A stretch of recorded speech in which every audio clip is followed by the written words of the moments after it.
আসসালামু আলাইকুম, শুনতে পাচ্ছেন সবাই?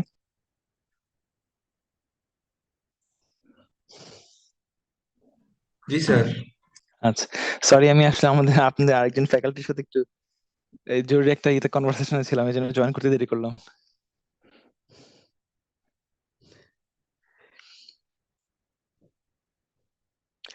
আচ্ছা, আপনাদের নেক্সট ক্লাস হচ্ছে আমাদের রোববার দিন। তো আলটিমেটলি ক্লাস রোববার দিন কি আপনারা ক্লাস করছেন?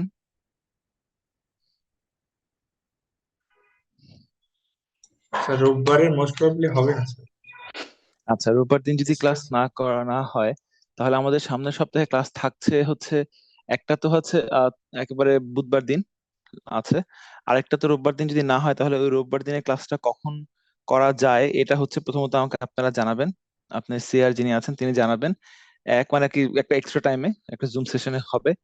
আর আপনাদের যে এক্সামটা আমরা পিছালাম, রোববার দিন ছিল, ওই এক্সামটা তাহলে কবে দিবেন এটা একটু ফাইনাল করা দরকার। মানে তার মানে তো আপনারা আলটিমেটলি এক্সামটা দিবেন হচ্ছে বুধবার দিন সকালে, রাইট?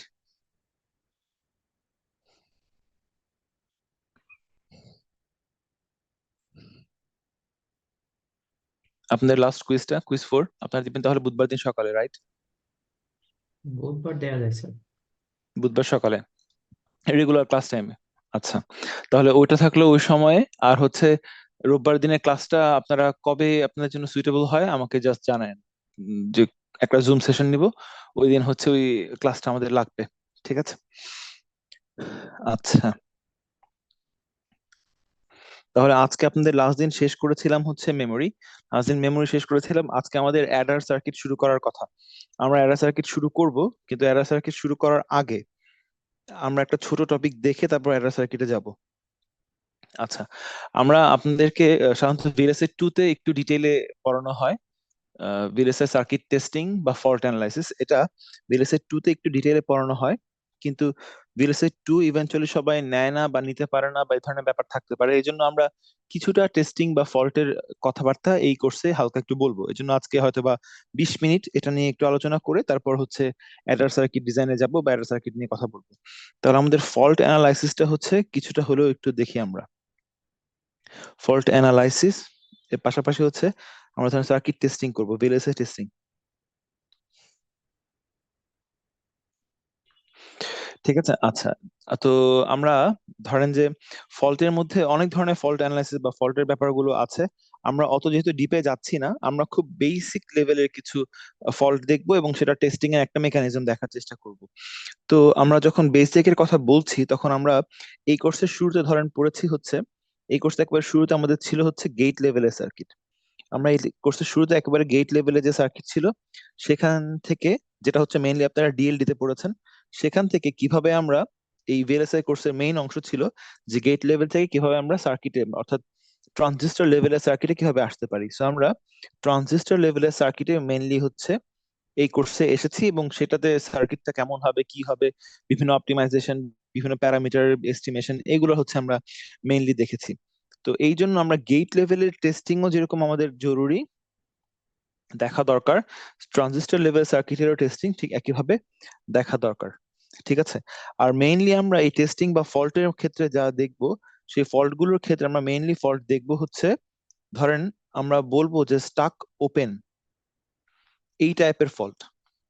অথবা ধরেন স্টাক শর্ট। এখন এগুলো কি টার্ম গুলো কি আমি উদাহরণ দেখাবো। অথবা ধরেন সরি, এটা হচ্ছে ব্রিজিং। অথবা ধরেন ব্রিজিং। তো এরকম stuck open fault, stuck short fault, আর হচ্ছে ধরেন এরকম ব্রিজিং ফল্ট। ঠিক আছে? এরকম ব্রিজিং ফল্ট হতে পারে। এখন আমরা যদি একটা ট্রানজিস্টর লেভেলের সার্কিটের দিকে তাকাই, ধরেন আমি একটা ইনভার্টারের কথা বলছি, একটা ট্রানজিস্টর লেভেলের সার্কিট, একটা ইনভার্টারের কথা বলছি। এখন এই ইনভার্টারের ধরেন এখানে আমরা ইনপুট দিয়ে ইভেন্চুয়ালি আমরা এখান থেকে আউটপুটটা নিচ্ছি, আমরা বলছি এটা এ বার। তো এই ইনভার্টারের মধ্যে আমাদের একটা পি মস আছে আর একটা এন মস আছে, বেসিক ট্রানজিস্টর লেভেলের সার্কিটে গেলে। এখন আমরা যদি এই এই ইনপুটে ধরেন আমরা একটা ইনপুট দিলাম 0, তাহলে 0 দিলে পি মসটা 0 পাচ্ছে, এন মসটা 0 পাচ্ছে। আমরা জানি যে পি মসটা অন হয়ে যাওয়ার কথা, পি মসটা অন হয়ে যাবে এবং সে হচ্ছে এখানে কানেক্ট করে দিবে। ভিডিডি থাকলে সেই ভিডিডিটা আমাদের আউটটা পেয়ে যাবে। ঠিক আছে? এখন এই অবস্থায় যদি আমরা বলি যে আমাদের এই সার্কিটে একটা ফল্ট হয়েছে, এবং সেই ফল্টটা বললাম ট্রানজিস্টর লেভেলের এই যে পিমসটা আছে, বললাম এই পিমসটা স্টাক ওপেন, বললাম এই পিমসটা হচ্ছে স্টাক ওপেন।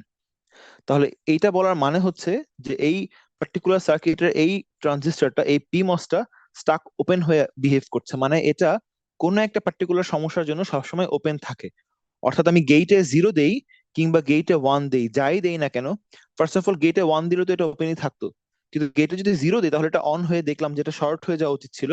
কিন্তু গেটে 0 দেন বা 1 দেন, যাই করেন না কেন, এই পিমসটা যদি এরকম সবসময় ওপেনের মতন বিহেভ করে, গেট ইনপুটের উপর যদি এটা আর নির্ভর না করে, তাহলে আমরা ওই প্রবলেম বা ওই ফল্টটাকে বলছি স্টাক ওপেন। ঠিক আছে?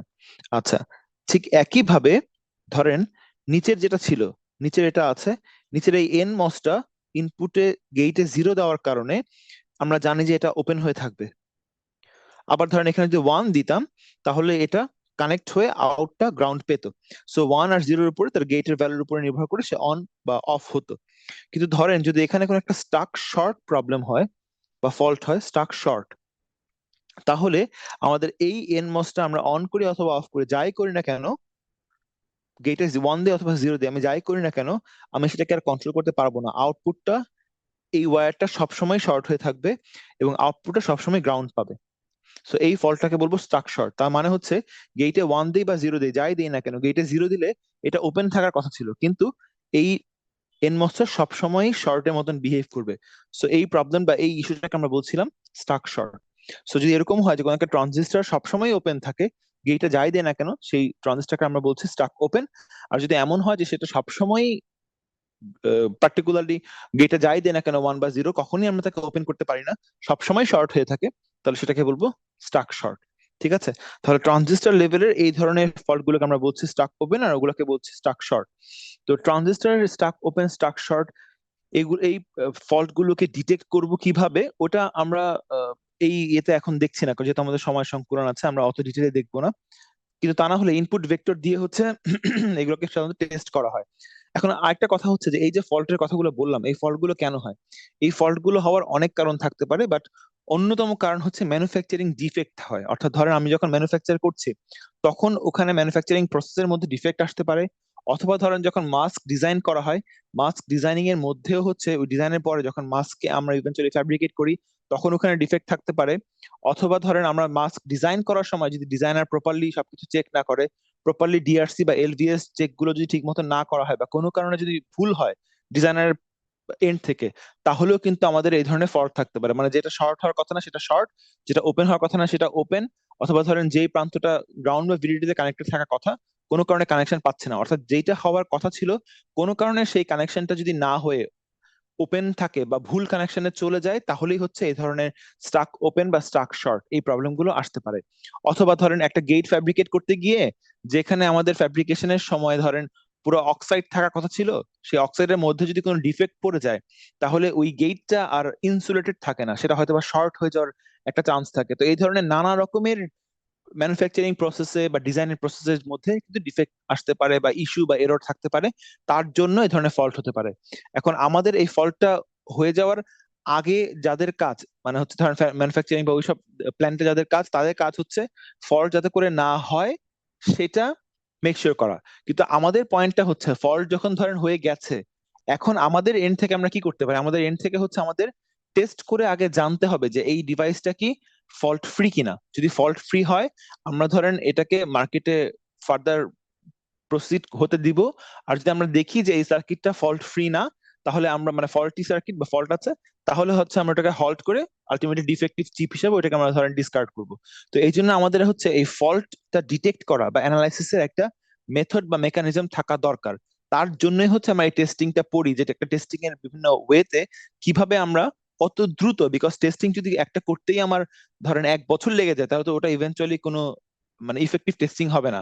আমাদের কাজ হবে কত দ্রুত এবং কত ইফেক্টিভলি আমরা টেস্টিংটা করতে পারবো, কত কম ম্যান পাওয়ার লাগবে, কত কম রিসোর্স লাগবে, কত কম রান টাইম লাগবে, কত দ্রুত আমরা টেস্ট করতে পারবো, এবং কত এফিশিয়েন্টলি বা ইফেক্টিভলি, মানে হচ্ছে একেবারে আমরা টেস্ট করে বলে দিতে পারবো যে হ্যাঁ এর মধ্যে কোনো ডিফেক্ট নাই। এই ধরনের বিভিন্ন টেস্টিং মেকানিজম আমাদের লাগবে। মানে আমাদের টেস্টিং মেকানিজম গুলোর মধ্যে এই ধরনের কোয়ালিটি গুলো থাকতে হবে, যে খুব দ্রুত হবে, কম ম্যান পাওয়ার লাগবে বা কম রিসোর্স লাগবে। ঠিক আছে? তো এই সবকিছুকে মাথায় রেখে হচ্ছে টেস্টিং এর বিভিন্ন মেথড বা স্টেপ গুলো হচ্ছে ফার্দার ডিজাইন করা হয় বা মেনটেন করা হয় যে আমরা এগুলো এগুলো করলে আমাদের সুবিধা হবে। তো এরকম বিভিন্ন কারণে হচ্ছে আমরা দেখলাম যে ফল্ট হয়। তো এই ফল্টের মধ্যে এই ট্রানজিস্টর লেভেলের ক্ষেত্রে আমরা স্টাক ওপেন বলতে কি মিন করে সেটা বললাম, যে ট্রানজিস্টর যদি সবসময় ওপেনের মতন বিহেভ করে, আর স্টাক শর্ট মানে হচ্ছে যদি ট্রানজিস্টর সবসময় শর্টের মতন বিহেভ করে। ঠিক আছে, এখন আপনারা যদি একটা গেট লেভেলের সার্কিট দেখেন, ধরেন একটা গেট লেভেলের সার্কিট, ধরেন আমরা একটা অ্যান্ড গেটের কথা বলছি, বললাম এই অ্যান্ড গেটের ক্ষেত্রে ধরেন এখানে আছে এ আর এখানে হচ্ছে বি আর আউটপুট ধরেন জেড। এখন আমি বললাম যে এই এই এই পার্টিকুলার গেটের ক্ষেত্রে স্টাক ওপেন যদি আমি বলি এখানে ওপেন হয়েছে, ধরেন আমরা বললাম এখানে ওপেন হয়েছে, তার মানে হচ্ছে আমরা কল্পনা করতে পারি যে ঘটনাটা এরকম ঘটছে যে আমাদের ওই এ টার্মিনালে ওপেন হওয়া মানে হচ্ছে কোনো কারণে ধরেন এই ওয়্যারটা নাই। এখন এই ওয়্যারটা যদি না থাকে তার মানে দাঁড়াচ্ছে যে আমাদের ইভেনচুয়ালি এই পয়েন্টে এখানে এসে স্টাক ওপেন হয়েছে। তার অর্থ আমাদের এই গেটটা এই পয়েন্টে কি পাচ্ছে, এই পয়েন্টটা কিন্তু ওপেন। তার মানে এই পয়েন্টটা এখন ফ্লোটিং অবস্থায় আছে, এই পয়েন্টটা এখন ফ্লোটিং অবস্থায় আছে, ফ্লোটিং বা এই পয়েন্টটা হাই ইম্পিডেন্স পাচ্ছে। হাই ইম্পিডেন্স যেটাকে আমরা জেড বলি বা জি বলি, হাই ইম্পিডেন্স, ঠিক আছে, হাই ইম্পিডেন্স পাচ্ছে, এই পয়েন্টটা ফ্লোটিং হয়ে আছে। ঠিক আছে, তো এই স্টাক ওপেন হওয়া মানে হচ্ছে এই ওয়্যারটা যেটা কানেক্টেড থাকা উচিত ছিল, সেই ওয়্যারটা কোনো কারণে ওখানে ডিসকানেক্টেড হয়ে আছে, এবং তার জন্য আমাদের এই পার্টিকুলার গেটের এই টার্মিনালটা, ইনপুট টার্মিনালটা হচ্ছে ফ্লোটিং অবস্থায় আছে। এটাকে আমরা বলছি গেটের জন্য স্টাক ওপেন ফল্ট বা স্টাক ওপেন ইস্যু বা স্টাক ওপেন প্রবলেম। ঠিক আছে, আবার ধরেন আমরা বললাম যে এতে কিছু হয়নি, বিতে এইখানে একটা স্টাক শর্ট হয়েছে, বললাম এখানে একটা স্টাক শর্ট হয়েছে, এখানে একটা স্টাক শর্ট হয়েছে। এখানে স্টাক শর্ট হওয়া মানে কি, এখন শর্ট হয়ে এই পয়েন্টটা কি হয়েছে, স্টাক শর্ট হয়ে সে আইদার এই পয়েন্টে ভিডিডি পেতে পারে বা এই পয়েন্টে গ্রাউন্ড পেতে পারে। যদি ওই পয়েন্টটা ভিডিডি পায় তাহলে আমরা ওটাকে বলবো স্টাক এট ওয়ান, আর যদি সে গ্রাউন্ড পায় শর্ট হয়ে তাহলে আমরা ওটাকে বলবো স্টাক এট জিরো। তার মানে সে কোন ইতে আছে তার উপর নির্ভর করে, আর ফ্লোটিং থাকলে এটাকে বলবো স্টাক এট জেড। ঠিক আছে, তাহলে এটা হচ্ছে আমরা একটা গেটের ক্ষেত্রে বলতে পারি যে স্টাক শর্ট বলতে আমরা স্টাক এট ওয়ান, স্টাক এট জিরো, আর যদি ওপেন হয় তাহলে ইভেন্চুয়ালি ওই টার্মিনালটা স্টাক এট জি। এবং মনে রাখবেন যেই পয়েন্টে ফল্ট হচ্ছে সেই ফল্টের ইফেক্টটা কিন্তু তার সামনের দিকে, মানে হচ্ছে সেই ইফেক্টটা পরবর্তী গেটের দিকে পড়বে। ঠিক আছে, তো যেই পয়েন্টে এই আমাদের ফল্টটা হবে, এই ফল্টের ইফেক্টটা সে যে সকল গেটে ইনপুট হিসেবে কানেক্টেড হয়েছে সে সকল ইনপুটের ক্ষেত্রে হচ্ছে এই ফল্টটা প্রপাগেট করে যাবে বা সেসব জায়গায় সে ইফেক্টটা ফেলবে। ঠিক আছে, আর ব্রিজিং ফল্টটা কোথায় দেখি, ধরেন ব্রিজিং ফল্টটা হচ্ছে, ধরেন দুইটা গেট এরকম আছে, এই গেটটা দিক দিয়ে ফ্লো করছিল, ধরেন এখানে আরেকটা ইনভার্টার ছিল, এভাবে যাচ্ছে। এখন ব্রিজিংটা হতে পারে ধরেন এদের এই দুইটা নোড, এটা N1 আর N2, এই দুটো ওয়্যার বা নোড হচ্ছে সেপারেট, আলাদা। কোনো কারণে যদি ধরেন এদের মধ্যে ধরেন ফ্যাব্রিকেশনের ভুলের জন্য এখানে একটা শর্ট বা ডিজাইনের ভুলের জন্য এইটা কোনো কারণে শর্ট হয়ে গেছে, তাহলে এই ফল্টটাকে আমরা বলবো ব্রিজিং ফল্ট। ঠিক আছে, তাহলে এরকম বিভিন্ন ধরনের বিভিন্ন প্রবলেম বা ফল্ট থাকতে পারে। আমাদের কাজ হবে স্পেসিফিক্যালি এক একটা ফল্টকে কিভাবে ডিটেক্ট করব সেটার একটা মেথড বা মেকানিজম বের করা, এবং আমরা অ্যাটলিস্ট একটা মেকানিজম আজকে দেখব যেটা ব্যবহার করলে আমরা মোটামুটি বলতে পারবো যে আচ্ছা এই টেস্ট ভেক্টর বা ইনপুট দিয়ে আমরা ফল্ট ডিটেক্ট করতে পারি। ঠিক আছে, সো ওই টেস্টিংটা আজকে আমরা দেখব। আচ্ছা, তাহলে এখানে আপনারা স্টাক ইস্যু গুলো দেখলেন, ব্রিজিংটা দেখলেন, এগুলো হচ্ছে সবগুলো ফল্ট কিরকম কিরকম হতে পারে। এছাড়া আরো অনেক ধরনের ফল্টই আছে, বাট এটা মানে ফেমাস গুলোর অংশ। ঠিক আছে, আর আরেকটা জিনিস হচ্ছে আমরা যখন এখানে এই কোর্সে ভিএলএসআই এবং আপনার সামনে ভিএলএসআই 2 পড়লে ওখানে যত ফল্ট নিয়ে আমরা কথা বলবো মনে রাখবেন আমরা সাধারণত একাডেমিয়াতে যখন কাজ করি বা একাডেমিতে আমাদের পড়াশোনার মতো ইউজুয়ালি আমরা সিঙ্গেল স্টাক ফল্ট নিয়ে কথা বলি। সিঙ্গেল স্টাক ফল্ট হচ্ছে আমরা কল্পনা করছি আমাদের সার্কিটের মধ্যে এট এ টাইম একটা ফল্ট আছে, একটার বেশি না। ঠিক আছে, কারণ এট এ টাইম যদি মাল্টিপল ফল্ট থাকে তাহলে আপনাকে ওই মাল্টিপল ফল্ট গুলোকে একত্রে ডিটেক্ট করতে হবে। ওই ডিটেকশনটা হাতে কলমে তো আমরা ক্যালকুলেট করি, হাতে কলমে ক্যালকুলেট করাটা এত ইজি হয় না। মাল্টিপল স্টাক ফল্ট যদি একত্রে হয় এটা হাতে কলমে ক্যালকুলেট করাটা তো ইজি হয় না, তখন আমাদের প্রোগ্রাম ব্যবহার করতেই হয়। ঠিক আছে, তো এই জন্য আমরা যখন একাডেমিয়াতে পড়ি বা স্টাডি করি বা অ্যানালাইসিস করি আমরা সাধারণত সিঙ্গেল স্টাক ফল্ট কল্পনা করি, মানে আমরা কল্পনা করি ফল্ট এট এ টাইম একটা হয়েছে। ঠিক আছে, এবং দেখা গেছে যে সাধারণত most of the time single stuck ফল্টই বেশি হয়, আর আরেকটা স্টাডি বলছে যে আমরা সাধারণত যে সকল টেস্ট ভেক্টর দিয়ে সিঙ্গেল স্টাক ফল্ট গুলোকে বের করতে পারি, সেই সিঙ্গেল স্টাক ফল্ট বের করার পাশাপাশি ওই একই test vector most of the time দেখা যায় যে সে মাল্টিপল স্টাক ফল্ট কেও বের করে দিতে পারে। তার মানে দেখা গেছে যে সাধারণত 90%-এর বেশি কেসেই আমরা যদি সিঙ্গেল স্টাক ফল্টের জন্য একটা সার্কিট অ্যানালাইসিস করি, তাহলে ওই অ্যানালাইসিসের মাধ্যমেই আমরা মোটামুটি মাল্টিপল স্টাক ফল্ট থাকলেও ওগুলাকে ডিটেক্ট করা যায়। তো এই জন্য সিঙ্গেল স্টাক ফল্টটাকে যদি আমরা গুরুত্ব দিয়ে স্টাডি করতে পারি, তো ওটা আমাদের মাল্টিপল স্টাক ফল্টের ক্ষেত্রেও most of the time support দিবে। ঠিক আছে, এর জন্য আমরা সিঙ্গেল স্টাক ফল্টটা বের করার একটা খুবই ব্রুট ফোর্স অ্যাপ্রোচ দেখবো। বাট ওই অ্যাপ্রোচটার উপর নির্ভর করে আপনারা চাইলে হচ্ছে অনেক অ্যালগোরিদম ডেভেলপ করতে পারবেন, কারণ আমাদের ইভেন্চুয়ালি প্রোগ্রাম লিখতে হবে।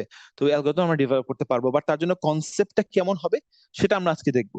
ঠিক আছে, তাহলে ধরেন একটা একটা উদাহরণ নেই। তো আমাদের প্রথম পয়েন্ট হচ্ছে, মনে রাখবেন আমরা কিন্তু সিঙ্গেল স্টাক ফল্ট নিয়ে কথা বলছি এবং সিঙ্গেল স্টাক ফল্টই আমরা বের করার চেষ্টা করব। ঠিক আছে, আচ্ছা ধরেন আমাদের একটা সার্কিট দেই, এবং আমরা কিন্তু এখন এই ভিএলএসআই 1 এ শুধু আপনাদেরকে গেট লেভেলের প্রবলেমের ক্ষেত্রে দেখাচ্ছি, কারণ আমরা যেহেতু অতটা ডিপলি পড়বো না, আমরা জাস্ট গেট লেভেলের ক্ষেত্রে বলবো। ধরেন আমাদের এখানে একটা টু ইনপুট ন্যান্ড গেট আছে, ইনপুটে আছে এ আর বি। ঠিক আছে, এ আর বি আর আউটপুটটা হচ্ছে জেড। এখন এটার ক্ষেত্রে ধরেন আমরা, কেউ আমাদেরকে বলে দিল যে এখানে একটা ফল্ট, ধরেন এ তে একটা ফল্ট হয়েছে, এই এ এর ফল্টটাকে আমরা বললাম স্টাক এট 1। ঠিক আছে, বললাম যে এতে একটা স্টাক এট 1 ফল্ট হয়েছে। এখন এতে একটা স্টাক এট 1 ফল্ট হয়েছে, আমাকে এমন একটা ইনপুট টেস্ট ভেক্টর দিতে হবে, আমাকে এমন একটা ইনপুট টেস্ট ভেক্টর দিতে হবে যেই টেস্ট ভেক্টরটা আমার এই এ নোডের স্টাক এট 1 এই যে ফল্টটা হলো এই ফল্টটা ডিটেক্ট করতে পারবে। আমার এমন একটা টেস্ট ভেক্টর লাগবে ইনপুটে, যে টেস্ট ভেক্টরটা আমি দিলেই সার্কিটটা আমাকে কেমন কিছু একটা কিছু করবে, যে সার্কিটের রেসপন্স থেকে আমরা দেখে বুঝতে পারবো, আমরা সার্কিটের রেসপন্স থেকে বুঝতে পারবো সার্কিটের রেসপন্স থেকে আমরা বুঝতে পারবো যে হ্যাঁ, এই সার্কিটে এই এ নোডটাতে একটা সিঙ্গেল স্টাক এট 1 ফল্ট হয়েছে। স্টাক এট 1 কে সংক্ষেপে আমরা SA1 বলছি। সিঙ্গেল স্টাক এট ফল্ট হয়েছে এ নোডে, তার মানে হচ্ছে এ নোডে আপনি এখন যাই ইনপুট দেন না কেন, এই ন্যান্ড গেটটা ওই এ প্রান্ত দিয়ে সবসময় 1ই পাবে। ঠিক আছে, এটাই হচ্ছে স্টাক এট 1 ফল্ট এই ন্যান্ড গেটের জন্য। তাহলে ধরেন ফল্ট যখন হয়নি, যখন ফল্ট ছিল না, মানে ফল্ট ফ্রি সার্কিট যখন ছিল, যখন ফল্ট ফ্রি সার্কিট ছিল বা ফল্টলেস সার্কিট ছিল, ফল্ট ফ্রি সার্কিটের জন্য তার রিয়েল বা অ্যাকচুয়াল আউটকামটা কি ছিল? তার রিয়েল বা অ্যাকচুয়াল আউটকামটা কি ছিল? তার রিয়েল বা অ্যাকচুয়াল আউটকামটা ছিল জেড সমান সমান, যখন কোনো ফল্ট ছিল না, যেহেতু এটা একটা ন্যান্ড গেট, সেটা হচ্ছে এ বি বার, এটা হচ্ছে ফল্ট ফ্রি আউটকাম। আর ধরেন যখন ফল্টটা হয়েছে, যখন ফল্টি হয়েছে সার্কিটটা, তখন ফল্টির ক্ষেত্রে আউটকামটা কি? যখন ধরেন ফল্ট হয়ে গেছে, তখন আউটকামটাকে আমরা বলছি জেড এফ, ফল্টি আউটকাম। তখন এই এ প্রান্তটা 1 পাচ্ছে, তখন এই এ প্রান্তটা কি পাচ্ছে? 1 পাচ্ছে। তাহলে এখানে 1 থাকলে আর অপরটাতে বি থাকলে আমাদের এন্ড এর আউটপুট হবে 1 আর বি মিলে বি, আর বার হয়ে আউটপুটে বের হবে হচ্ছে বি বার।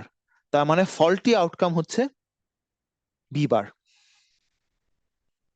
ঠিক আছে, তার অর্থ ফল্ট ফ্রি আউটকাম হচ্ছে জেড, এবং ফল্ট ফ্রি আউটকাম হচ্ছে জেড, আর ফল্টি আউটকাম হচ্ছে আমাদের বি বার। ঠিক আছে, আচ্ছা, তো আমরা যে উপরে লিখলাম জেড সমান সমান এ ডট বি ন্যান্ড, এই ন্যান্ড এর এখানে আমরা যদি ডিমর্গান অ্যাপ্লাই করতাম, সেটা কিন্তু ইভেন্চুয়ালি কেমন হতো? এ বার প্লাস বি বার হতো, যদি ডিমর্গান অ্যাপ্লাই করতাম। তার মানে আমাদের ফল্ট ফ্রি হচ্ছে উপরেরটা, ফল্টি হচ্ছে নিচেরটা। ঠিক আছে, তাহলে এখন আমি ডিটেকশন যখন করব, যখন আমি কোনো কিছু ডিটেক্ট করতে চাই, তো ডিটেক্ট করা মানে কি? আমার ফল্টি যা ছিল আর ফল্ট ফ্রি, যদি দুইটা জিনিস একই হয়, আমি কি ডিটেক্ট করতে পারবো? বলেন তো। ধরেন আপনার কোনো কিছু ফল্টিও যেমন, ফল্ট ফ্রি হলেও একই রকমই আউটকাম আসে, তাহলে কি আপনি ডিটেক্ট করতে পারবেন যে কখন ফল্ট হয়েছে? না স্যার। তো আমি কিন্তু ডিটেক্ট তখনই করতে পারবো যখন ফল্টি এবং ফল্ট ফ্রি এরা যখন ডিফারেন্ট হবে, তখনই আমি একমাত্র ডিটেক্ট করতে পারবো। ঠিক আছে, তাহলে এদেরকে ডিফারেন্ট হওয়া মানে হচ্ছে আমার এমন একটা গেট লাগবে যে ডিফারেন্সিয়েট করতে পারে, যে ডিফারেন্সিয়েট করতে পারে তার ইনপুটে দুটো জিনিসকে। মানে ধরেন ইনপুটে জেড থাকলে আর ইনপুটে জেড এফ ফল্ট ফ্রি আর ফল্টি দুটো জিনিস যদি ইনপুটে ঢোকে সে ডিটেক্ট করতে পারবে, মানে সে ডিফারেন্সিয়েট করতে পারবে এমন একটা গেট আমাদের লাগবে। এবং সেই গেটটা কোন গেট? আপনারা যতগুলো বেসিক গেট জানেন, আপনারা জানেন ইনভার্টারের কথা, আপনারা জানেন এন্ড এর কথা, আপনারা জানেন ন্যান্ড এর কথা, আপনারা জানেন অর এর কথা, আপনারা জানেন নর এর কথা, আপনারা জানেন এক্সর এর কথা, আপনারা জানেন এক্স নর এর কথা। আপনারা তো মোটামুটি এই সকল বেসিক গেটের নাম জানেন বা এগুলোকে ব্যবহার করেছেন। আরেকটু কমপ্লিকেটেড গেলে হয়তো হাফ এডার, ফুল এডার বা ডি ফ্লিপ ফ্লপ ওগুলো আসতো, কিন্তু এগুলো তো মোটামুটি বেসিক, এগুলো সম্পর্কে আমরা জানি। তাহলে দেখেন তো এগুলোর মধ্যে কোনটাকে দিয়ে আমরা এরকম দুইটা সিগন্যাল কি ডিফারেন্ট কিনা তা বের করতে পারি।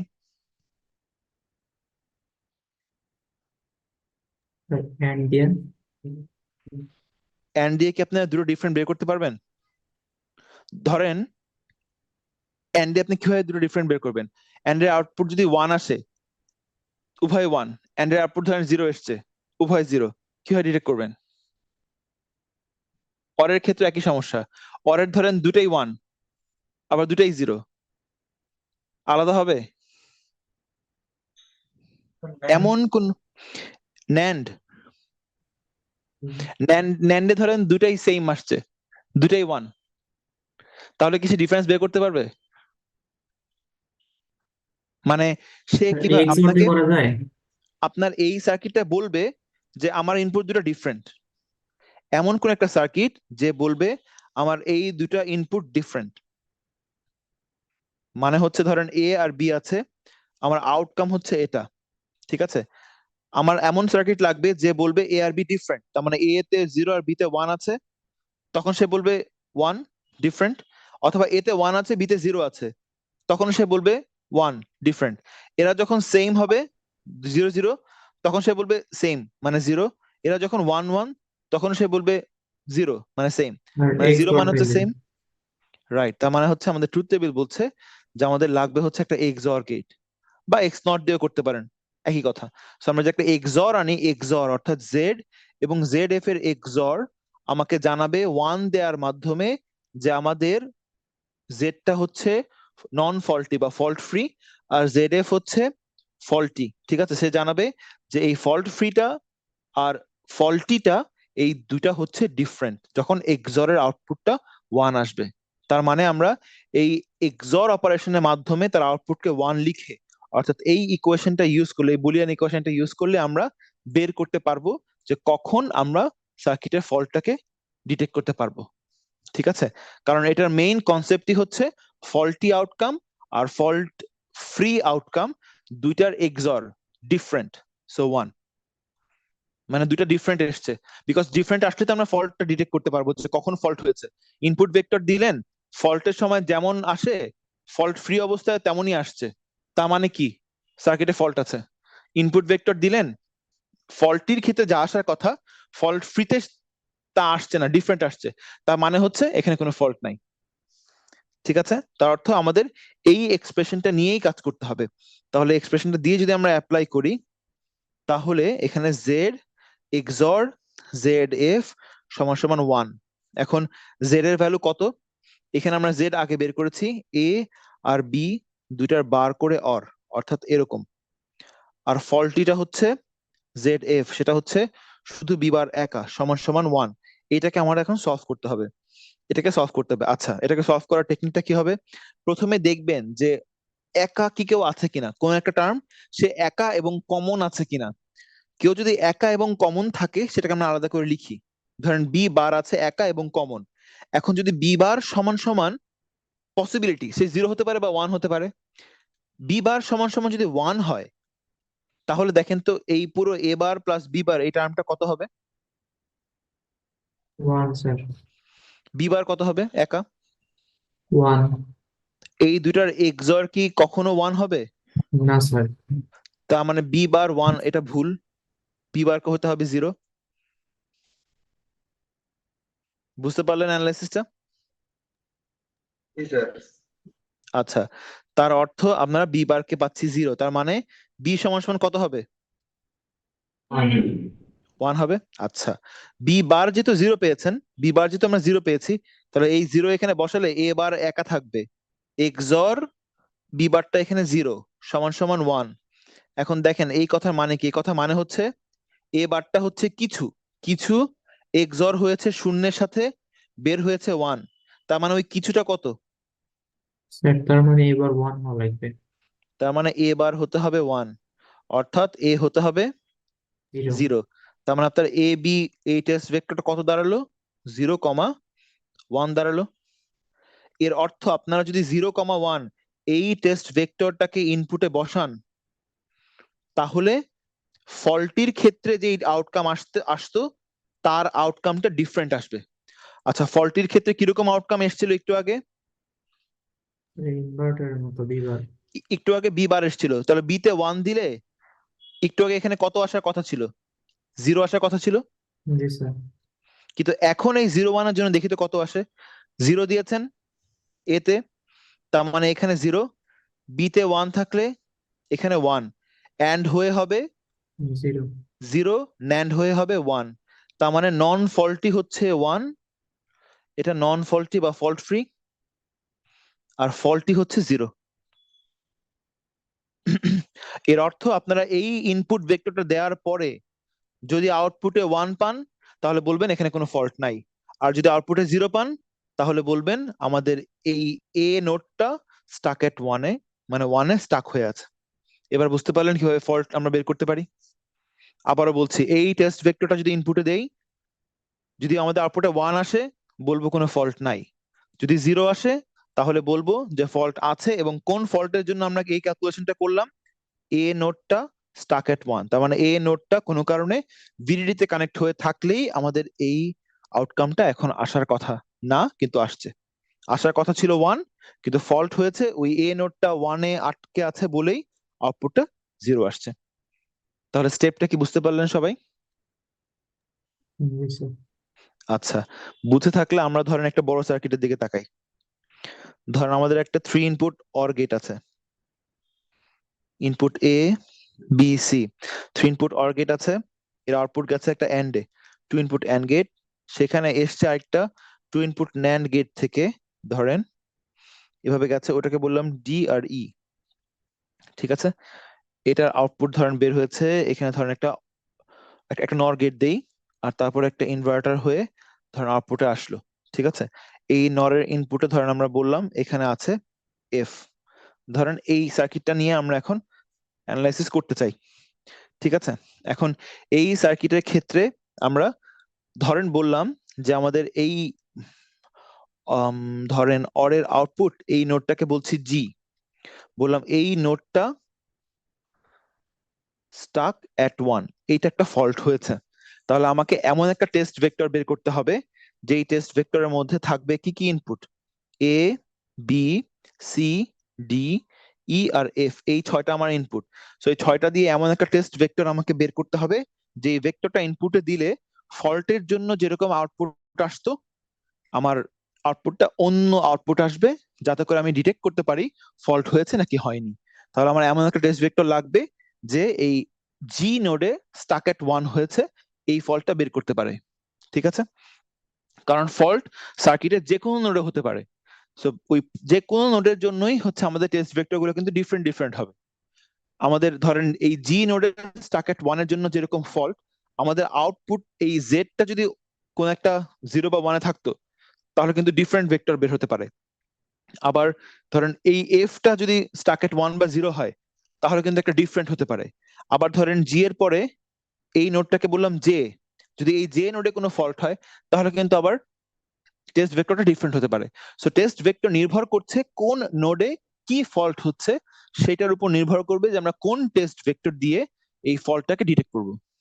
ঠিক আছে, তাহলে এখন আমরা উদাহরণ আলোচনা করছি হচ্ছে এটা কল্পনা করে যে আমাদের ওই জি নোডে ফল্টটা হয়েছে, এবং আপনারা কিন্তু অবশ্যই মনে রাখবেন যে ফল্ট কিন্তু আমরা এট এ টাইম একটা কনসিডার করছি। আমরা বলছি যে আমাদের সিঙ্গেল স্টাক ফল্ট হচ্ছে, আমাদের সিঙ্গেল স্টাক ফল্ট হচ্ছে, এটা আমরা কনসিডার করে আগাচ্ছি। মাল্টিপল স্টাক ফল্ট কিন্তু আমরা এইভাবে বের করবো না, সেটার জন্য মেকানিজম ডিফারেন্ট। ঠিক আছে, বাট আমাদের এই কোর্সে আমরা জাস্ট সিঙ্গেল স্টাক ফল্টটাই পড়ি, কারণ ওটা দিয়েই মোস্ট অফ দ্য টাইম বেশিরভাগ ফল্টই বের করে ফেলা সম্ভব হয়।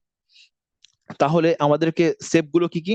প্রথম স্টেপ হচ্ছে যে এই সার্কিটে ফল্ট ফল্ট ফ্রি অবস্থায় তার আউটকামটা কেমন ছিল সেটা আগে লিখতে হবে, ফল্ট ফ্রি অবস্থায়। তাহলে ফল্ট যখন হয়নি, তখন প্রথমত এই অর এর আউটপুটটা হচ্ছে A plus B plus C. So OR এর আউটপুট হচ্ছে A plus B plus C, এবং পাশাপাশি নিচে ডিই ন্যান্ডেড এই আউটপুটটা হচ্ছে ডিই বার, এবং তারা এই অ্যান্ড হয়ে যখন জেতে এসছে তখন সেটা হবে হচ্ছে A plus B plus C এবং অ্যান্ড ডিই বার।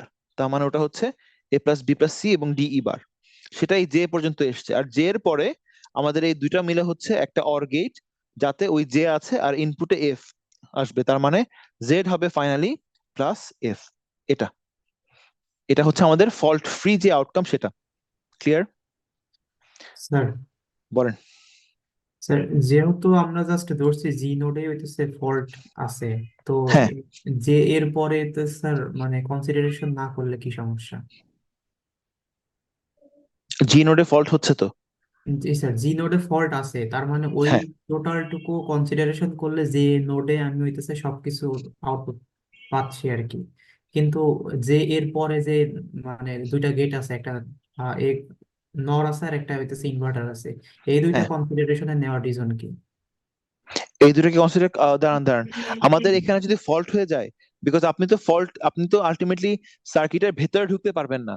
এই সার্কিটটা কোথায় আছে? এই সার্কিট কিন্তু আমার হাতে নাই, এই সার্কিটটা আছে আপনার চিপের ভেতরে কোন একটা জায়গায়, ঠিক আছে?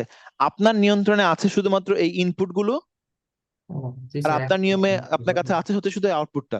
সো আপনাকে ওই ইনপুটের মধ্যে ভ্যালু দিয়ে, বিকজ ধরেন আমাদের যদি এই পুরো সার্কিটটা ওপেন থাকতো তাহলে আমরা কি করতাম, একটা মাল্টিমিটার মার্কেট থেকে নিয়ে আসতাম, এনে প্রত্যেকটা জায়গায় ধরে ধরে দেখতাম যে কোথায় আমাদের ফল্ট হয়েছে। কিন্তু আমাদের এই চিপের মধ্যে এখন বিলিয়ন বিলিয়ন ট্রানজিস্টর এবং গেট গুলো আছে, আমাদের পক্ষে তো এখন আর পিন পয়েন্ট করে গিয়ে ধরা ধরা সম্ভবপর হয় না। তো এই জন্য আমাদের মেকানিজমটা হবে যে আমরা ইনপুটের মধ্যে টেস্ট ভেক্টর দিয়ে দেখবো যে কিরকম আমাদের আসা উচিত ছিল আর এখন কিরকম পাচ্ছি। যেরকম আসা উচিত ছিল সেরকম না পেয়ে অন্য কোনো কিছু পেলে আমরা বুঝবো যে ফল্ট আছে। বুঝতে পারলেন? এই জন্য হচ্ছে কনসিডার করতে হয়। তাহলে এখন আমরা যদি এখানে ফল্টের ক্ষেত্রে আউটকামটা লিখতে চাই, তাহলে আমাদের ফল্টটা হয়েছে এই জি নোডে স্টাক এট ওয়ান, তার মানে এখানে ওয়ান আছে। আর অন্য দিক দিয়ে আসছে ডিই বার, তার মানে জে এর আউটপুটটা এখন হবে কি, এখন জে তে হবে হচ্ছে শুধু ডিই বার, আর নিচে এফ এসছে, তার মানে এটা হবে ডিই বার প্লাস এফ, এরকম। সো একটা নীলটা হচ্ছে ফল্ট ফ্রি বা ফল্টলেস, আর জেডএফ টা হচ্ছে ফল্টি আউটকাম। তো আমাদের কনক্লুশন ছিল একটু আগে যে আমরা ফল্ট ফ্রি এবং ফল্টি এই দুটা ডিফারেন্ট হতে হবে, মানে এক্সঅর ভ্যালু হতে হবে ওয়ান। এই ইকুয়েশন দিয়ে, বুলিয়ান এক্সপ্রেশন বা ইকুয়েশন দিয়ে হচ্ছে আমরা সলভ করতে পারবো। তাহলে আমরা যদি এখানে বসাই, তাহলে প্রথমটা হচ্ছে A plus B plus C times DE bar plus F, এটা তার সাথে এক্সঅর হচ্ছে ডিই বার প্লাস এফ সমান সমান ওয়ান। ঠিক আছে? সো এই দুটো টার্মের এক্সঅর হচ্ছে ওয়ান। এখন আমরা দেখবো যে এদের মধ্যে প্রথমত পুরো স্ট্যান্ড অ্যালোন বা সিঙ্গেল কে খেলছে, শুধু এফটা হচ্ছে দুই জায়গায় আছে এবং সে একা, এফটা দুই জায়গায় আছে এবং সে একা। তাহলে আমরা প্রথমে ওইটাকে নিয়ে আসবো কনসিডারেশনের মধ্যে, তার মানে এফটা আছে এবং এই এফটা একা আছে। এখন এই একা এফটা যদি নিজেই ওয়ান হয়ে যায়, যদি এই এফটা একাই ওয়ান হয়ে যায়, তাহলে এই পাশের এই পুরোটা হয়ে যাবে কত, ওয়ান। এই পাশের এই পুরোটা হয়ে যাবে ওয়ান। দুইটা ওয়ানের এক্সঅর কখনোই ওয়ান হবে না, হয়ে যাবে জিরো। তার মানে এফ ওয়ান হতে পারে না, এর অর্থ এফ ওয়ান কনসিডার করা যাচ্ছে না, এফ কে হতে হবে মাস্ট জিরো হতে বাধ্য। আচ্ছা, এফ যখন জিরো হতে বাধ্য, এফ যখন জিরো হতে বাধ্য, তখন আলটিমেটলি আমাদের এদিকে কি দাঁড়াবে, এফ যখন জিরো হতে বাধ্য, তখন আমরা এই ভ্যালুটাকে এখানে বসালে ইভেন্চুয়ালি পাবো হচ্ছে প্রথম টার্ম থেকে আসবে A plus B plus C DE bar plus zero, তো রয়ে গেল, এর পাশাপাশি ডিই বার প্লাস জিরো, তো রয়ে গেল, তো ইভেন্চুয়ালি সমান সমান ওয়ান, এটা পাবো। এখন এই টার্ম দুটার মধ্যে থেকে আমরা দেখতে পাচ্ছি যে উভয়ের মধ্যেই ডিই বারটা কমন আছে। এখন ডিই বার কমন থাকলে ডিই বারকে আমরা পাশে লিখি, ডিই বার সমান সমান, ধরেন ডিই বার সমান সমান জিরো লিখলাম, because DE bar either zero অথবা আইদার ওয়ান, যে কোনো একটা। আচ্ছা, ধরেন ডিই বার সমান সমান যদি জিরো লিখি, তাহলে এই বাম দিকের টার্মটা পুরোটা কি হয়ে যাবে বলেন তো? জিরো, আর ডান দিকের এটা এটা জিরো স্যার। জিরো। দুইটা জিরোর এক্সঅর জিরো। জিরো, তার মানে কি এটা হতে পারে না তার স্যার, ডি অর্থ বার ডিই ইজ ইকুয়াল টু বারটা 1। 0 হবে না, ওটা 1 হতে বাধ্য, ওটা 1 হতে বাধ্য। আচ্ছা, ডিই বার যদি 1 হয় তাহলে ডিই কে বার হিসেবে 0 হতে বাধ্য হবে। আচ্ছা, ডি আর ই এর গুণফল 0 হয় কখন? অল পসিবিলিটি কখন ডি আর ই 0 হয়? D is equal to 0, is equal to 0। আরো ঝামেলা আছে। 0 0 হলে তো হয়, 0 1 হলেও হয়, 1 0 হলেও 0 হয়। হলেও হয়। তিনটা কেসে কিন্তু ডিই এর গুণফল বা এন্ড কিন্তু 0 হবে। 0 0 হলেও হয়, 0 1 হলেও হয়, 1 0 হলেও হয়। তার মানে তিনটাই আপনার পসিবিলিটির মধ্যে আছে, সো তিনটাই আমাদের আউটকাম হিসেবে নিতে হবে। তিনটা ক্ষেত্রেই সত্য, সো এই জন্য তিনটা ক্ষেত্রে কিন্তু আমি লিখলাম সত্য। সো তিনটাকে আমার নিয়ে কনসিডার করতে হবে। আচ্ছা, এবং আমরা এটা পেয়েছিলাম যখন ডিই বারটা 1, সো ওটাকে আমাদের বসাতে হবে। আমরা যেই প্রথমে 0 দিয়ে কাজ করেছিলাম ওটা হবে না, এটা ভুল। ডিই বারটা 1 দিয়ে করতে হবে। আচ্ছা, এবং ডিই বার 1 হলে ইভেন্চুয়ালি এখান থেকে কি দাঁড়ায়? এখান থেকে দাঁড়ায় A plus B plus C. DE bar তো 1, সো 1 হয়ে গেল। এক্সর ডিই বারকে আমরা বসিয়েছিলাম 1 সমান সমান 1।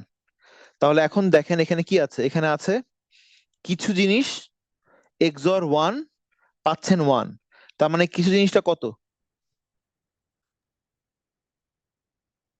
বুঝি না আরেকবার।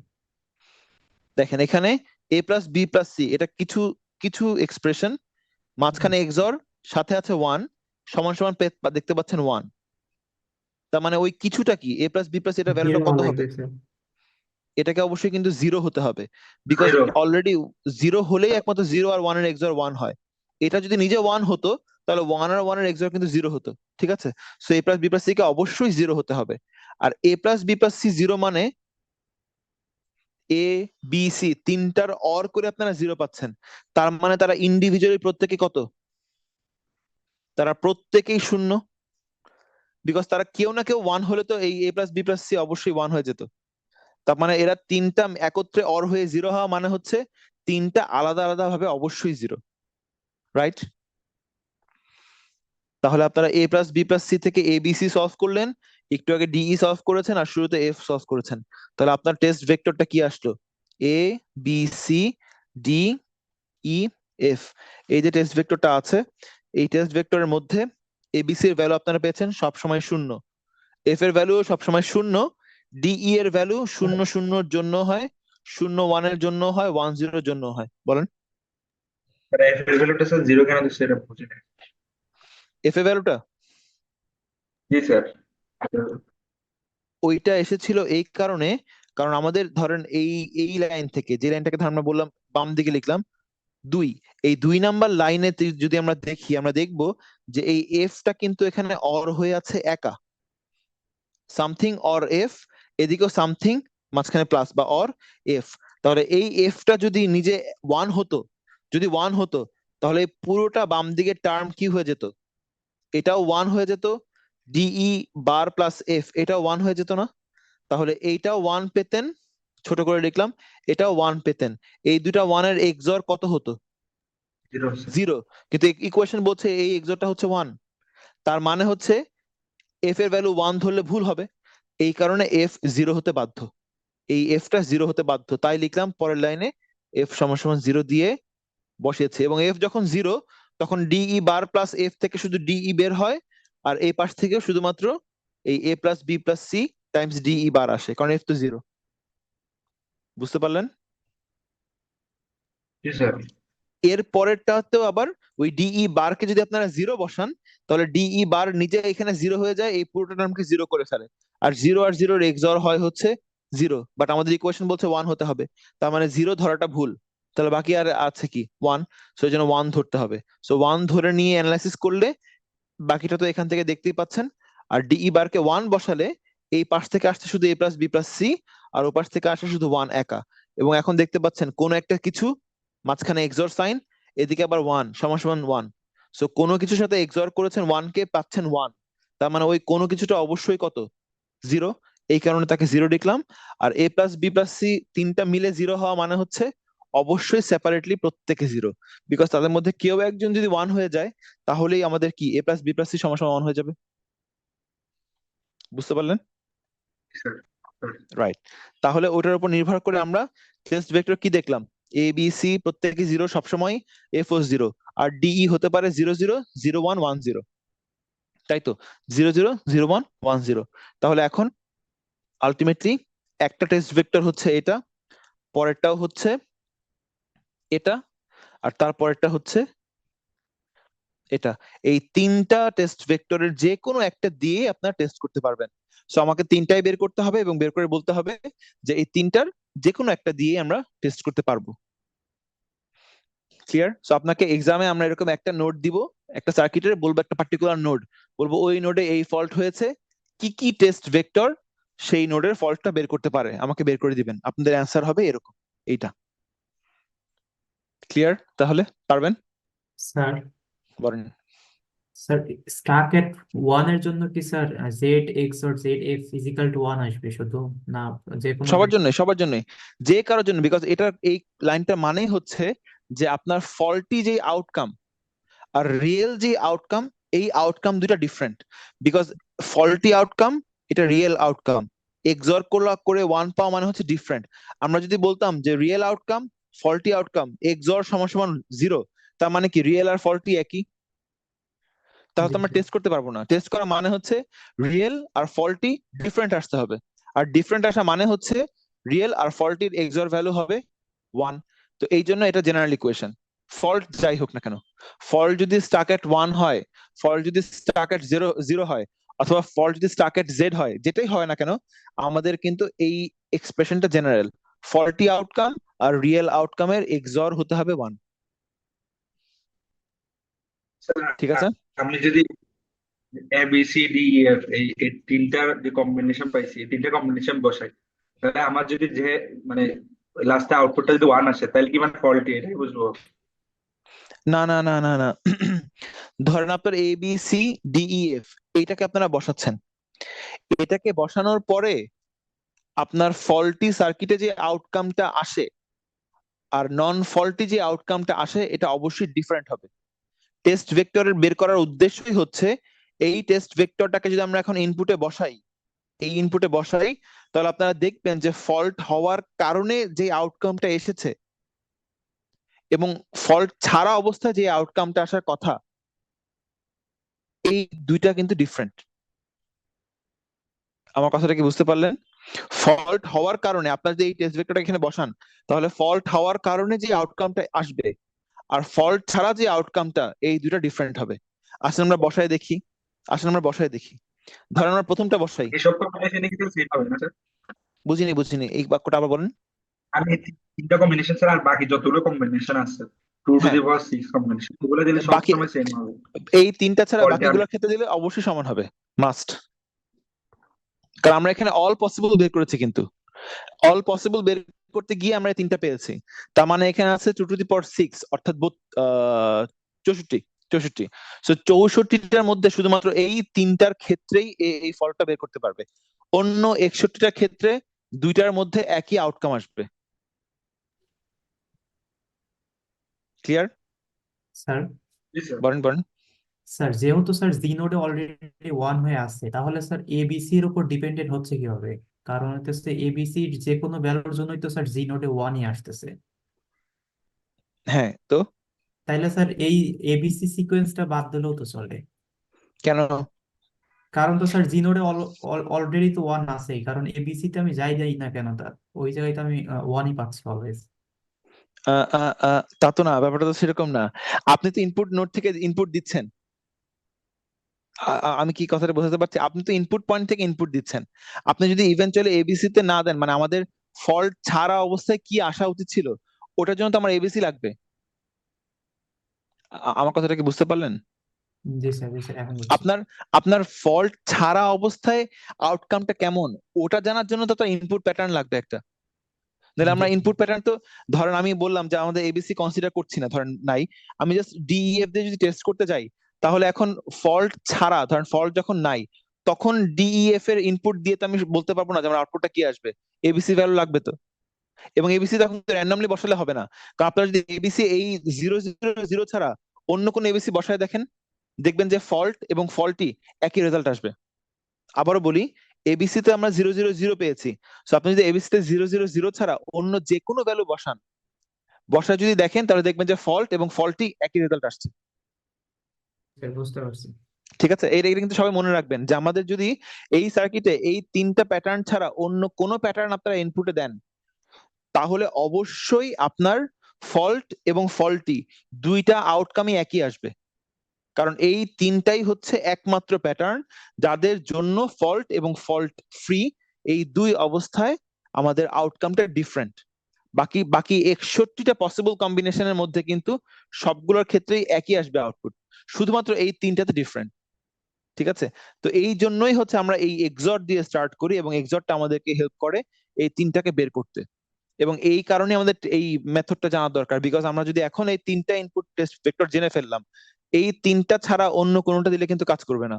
সো এই তিনটা দিয়েই আমাকে টেস্ট করে দেখতে হবে, তিনটা যে কোনো একটা দিয়ে টেস্ট করলে আমি বুঝতে পারবো যে আমাদের তিনটা দিয়ে যখন করবেন, যখন দেখবেন আউটপুটটা মিলছে না, ফল্ট এবং ফল্ট ফ্রি, ফল্টি এবং ফল্ট ফ্রি ডিফারেন্ট এসছে, তখন বুঝবেন যে আচ্ছা তার মানে আমাদের ওই জি নোডটাতে স্টাক এট ওয়ান ফল্ট হয়েছে। এখন যদি জি তে স্টাক এট জিরো বলতাম, তাহলে আপনারা করে দেখেন, দেখবেন যে এই টেস্ট ভেক্টরটা আবার ডিফারেন্ট অন্যরকম আসবে। ঠিক আছে, তাহলে আশা করছি যে এক্সামে আপনাকে একটা সার্কিট দিলে আর যদি বলি একটা সিঙ্গেল স্টাক ফল্ট হচ্ছে একটা পার্টিকুলার নোডে, তার জন্য আপনারা এখন বের করতে পারবেন যে আচ্ছা আমরা এইভাবে অ্যানালাইসিস করে বলতে পারবো যে কোন টেস্ট ভেক্টরটা এই পার্টিকুলার নোডের স্টাক এট এই ফল্টে বের করে দিতে পারবে। তা বের করার জন্য টেস্ট ভেক্টরটা এরকম এরকম লাগবে। ঠিক আছে, আচ্ছা আমরা আমরা মোটামুটি এই ফল্টের ডেফিনেশন স্টাকেট জিরো, স্টাকেট ওয়ান আর স্টাকেট জেড আর ট্রানজিস্টর লেভেলের ক্ষেত্রে দুইটা এটা দেখলাম, আর দেখলাম যে ওখানে ব্রিজিং ফল্ট ওরকম হয়। আর একটা ফল্ট বের করার মেথড এখানে দেখে রাখলাম, মানে হচ্ছে আপনাদেরকে অ্যাটলিস্ট টেস্টিং এর একটা ভাইব দিয়ে রাখা যে আমাদের টেস্টিং এর সার্কিট গুলোকে কিভাবে টেস্ট করা হয়। এটা খুব বেসিক, বাট এই বেসিকটা আমাদের লাগে, এটা ছাড়া আপনারা পরবর্তীতে আগাতে পারবেন না। সো এই জন্য এই বেসিকটা দিয়ে রাখলাম। ঠিক আছে, হ্যাঁ পড়েন। স্যার, এই জায়গায় তো স্ট্যাক এট ওয়ান বা স্ট্যাক এট জিরো তো বুঝলাম যে কিভাবে করবো, কিন্তু যদি স্যার ফ্লোটিং পয়েন্ট থাকে সেই ক্ষেত্রে স্যার ওই পয়েন্টটার মানে ক্যালকুলেশন কিভাবে আসবে? ফ্লোটিং পয়েন্ট থাকলে নির্ভর করে আপনার কোন পয়েন্টটা ফ্লোটিং তার উপর। ঠিক আছে, যদি আমার ধরেন এমন কোন নোডে ফ্লোটিং হয় যেটা ফ্লোটিং হওয়ার কারণে আমাদের আউটপুটটা এই ধরেন এখানে যদি আমার আউটপুটে কোনো পার্টিকুলার ভ্যালু আসে ওয়ান বা জিরো, তার জন্য আমাদের অ্যানালাইসিস একরকম হবে। আর ফ্লোটিং এর জন্য যদি আমার আউটপুটে আমরা দেখি যে স্টিল আমাদের আউটপুটে স্টাকেট জেড আসছে, তার জন্য কিন্তু অন্যরকম হবে। তো এই জন্য ফ্লোটিংটা কিন্তু আমরা এই মেকানিজমে বের করছি না, আমরা এই মেকানিজমে কোনটা বের করছি, আমরা সিঙ্গেল স্টাক ফল্ট স্টাকেট ওয়ান বা স্টাকেট জিরো হচ্ছে এটার জন্য বের করছি। কারণ ফ্লোটিং এর জন্য কিন্তু আপনি এই জেড আর জেড এক্সর এফ সমান সমান ওয়ান সবসময় বলতে পারবেন না। ঠিক আছে, কারণ আমাদের কিন্তু জেড আর জেড এক্সর এফ আমরা এক্সর গেটের কিন্তু ওই ফ্লোটিং এর অপারেশন আমাদের যদি এখানে ফল্টির কোনটা হাই ইম্পিডেন্স থাকতো, তাহলে কিন্তু এই ওয়ান অ্যাপ্লিকেবল হবে না, কারণ তখন তো আর এক্সর কাজ করবে না। ঠিক আছে, তো এক্সর অপারেশন দিয়ে করা মানে হচ্ছে আমরা এই স্টাক ফল্ট গুলো স্টাকেট ওয়ান আর স্টাকেট জিরো হচ্ছে বের করছি, তার জন্য এই মেথড। আরো কিন্তু আরো অনেক মেথড আছে, আরো ডিফারেন্ট ডিফারেন্ট মেথড আছে আমাদের। আইডিডি কিউ টেস্টিং আছে, বা আমাদের এই যে আইডিডি টেস্টিং এর অন্য নাম হচ্ছে কুশন কারেন্ট বের করা, এরকম আরো অনেক মেথড আছে কিন্তু। ঠিক আছে, ওগুলো আমরা এই ইয়েতে কন্টেন্টে দেখছি না, মানে তাহলে আরো কয়েক লেকচার লাগবে। বুঝতে পারলেন, আমরা এখানে এই মেথডটা দেখছি হচ্ছে সিঙ্গেল স্টাক ফল্ট স্টাকেট ওয়ান বা স্টাকেট জিরো বের করার জন্য, অর্থাৎ স্টাকেট ভিডিডি বা স্টাকেট গ্রাউন্ড বের করার জন্য। ঠিক আছে, ফ্লোটিং এর জন্য আমাদের কারেন্ট এক্সপ্রেশন দেখতে হয়, মানে আমাদের কারেন্টের ভ্যালুটা এখন কত সেটা দেখতে হয়, বা মাল্টিপল টেস্ট ভেক্টর লাগে, মাল্টিপল টেস্ট ভেক্টর দিয়ে দেখতে হয় যে আমাদের আউটপুটটা কি প্রপারলি বিহেভ করছে কিনা। তো এই জন্য ডিফারেন্ট ডিফারেন্ট টেস্টিং মেকানিজম আছে। বুঝতে পারছেন, জি স্যার। আমরা এখানে শুধুমাত্র পড়লাম হচ্ছে স্টাকেট ওয়ান আর স্টাকেট জিরো তাও সিঙ্গেল স্টাক ফল্টের জন্য কেমন হয় সেটা। এবং এটাও কিন্তু মানে আপনার স্টাকেট জেড হলেও কিন্তু কখনো কখনো ধরেন আমাদের এমন জায়গায় স্টাকেট জেড হয়েছে, ধরেন আপনার কোনো একটা অর গেট আছে, অর গেটের ধরেন এই নোডে স্টাকেট জেড হয়েছে, অপর নোডে একটা ওয়ান আছে, তাহলে কিন্তু আমাদের এই অর গেটের আউটপুটে কোনো ডিফারেন্স হবে না, সবসময় ওয়ানই থাকবে। ঠিক আছে, তো এই জন্য কোন নোডে স্টাকেট জেড হয়েছে তার উপর নির্ভর করবে যে আমরা কোন মেথড ইউজ করে তার স্টাক ফল্টটা বের করব। সো ওটার জন্য ডিফারেন্ট অ্যানালাইসিস আমরা এখানে দেখলাম হচ্ছে এক্সর দিয়ে। সো এই অ্যানালাইসিসটা হচ্ছে স্পেসিফিক্যালি স্টাক ফল্ট স্টাকেট ওয়ান এবং স্টাকেট জিরোর জন্য। ঠিক আছে, এটা মনে রাখবেন, এটা হচ্ছে স্পেসিফিক্যালি স্টাকেট ওয়ান আর স্টাকেট জিরো বের করার জন্য। এবং মোস্ট অফ দ্য টাইম আমরা সাধারণত স্টাকেট ওয়ান স্টাকেট জিরোই হচ্ছে মোস্ট অফ দ্য টাইম পাওয়া হয়, স্টাক এট জেড এটা খুব কমন ফল্ট না। ঠিক আছে, দেখা যায় যে আয়দার সে ওয়ান মানে গ্রাউন্ড বা ভিডিডি বা গ্রাউন্ডে কানেক্টেড থাকে। ঠিক আছে, সো এই জন্য ওটা, অথবা ব্রিজিং ফল্টও খুব কমন, মানে দুইটা ওয়্যার একত্রে ব্রিজ হয়ে গেছে। সো ব্রিজিং ফল্টও আমরা স্টাক এট 1 স্টাক এট 0 দিয়ে সলভ করতে পারি। ব্রিজিং ফল্টও আমরা স্টাক এট 1 আর স্টাক এট 0 দিয়ে সলভ করতে পারবো। ঠিক আছে, বুঝতে পারছেন? জি আমরা স্যার। ফল্ট মোটামুটি এখানে এতটুকুই দেখলাম। ঠিক আছে, এছাড়া ইয়েতে আমরা আরেকটু দেখি, ভিএলএসআই 2 তে আমরা আরেকটু ফল্ট অ্যানালাইসিস দেখি। আর তা না হলে ফল্টের জন্য বা টেস্টিং এর জন্যই হচ্ছে আলাদা একটা কোর্স ডেডিকেটেড থাকে আমাদের, ইনফ্যাক্ট আছে মাস্টার্সে ফল্ট অ্যানালাইসিস এর জন্য। তো ওখানে হচ্ছে আমরা আরো ডিটেইলে দেখার চেষ্টা করি যে ফল্টের স্টেপ গুলো কেমন হবে। বাট এখানে এবং এবং আমরা তো এখানে কি দেখছি, আমরা কিন্তু এখানে শুধু কম্বিনেশনাল সার্কিট দেখছি, সিকোয়েন্সিয়াল কিন্তু দেখিও নাই।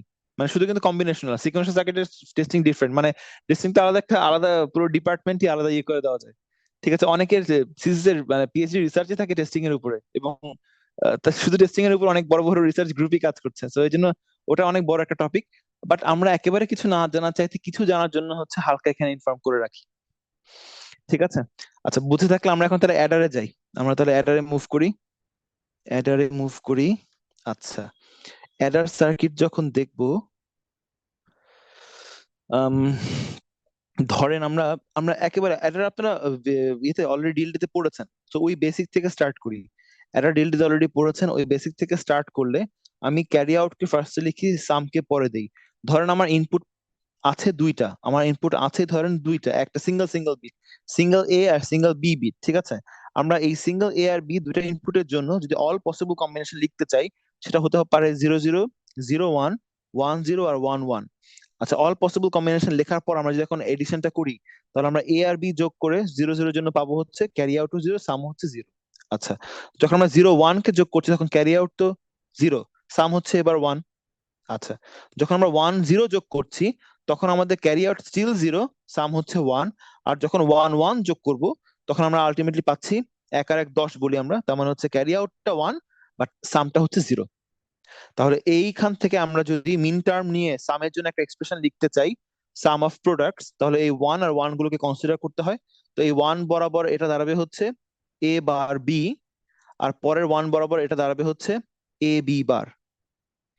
ঠিক আছে, তার মানে এটা হচ্ছে এ আর বি এর এক্সঅর।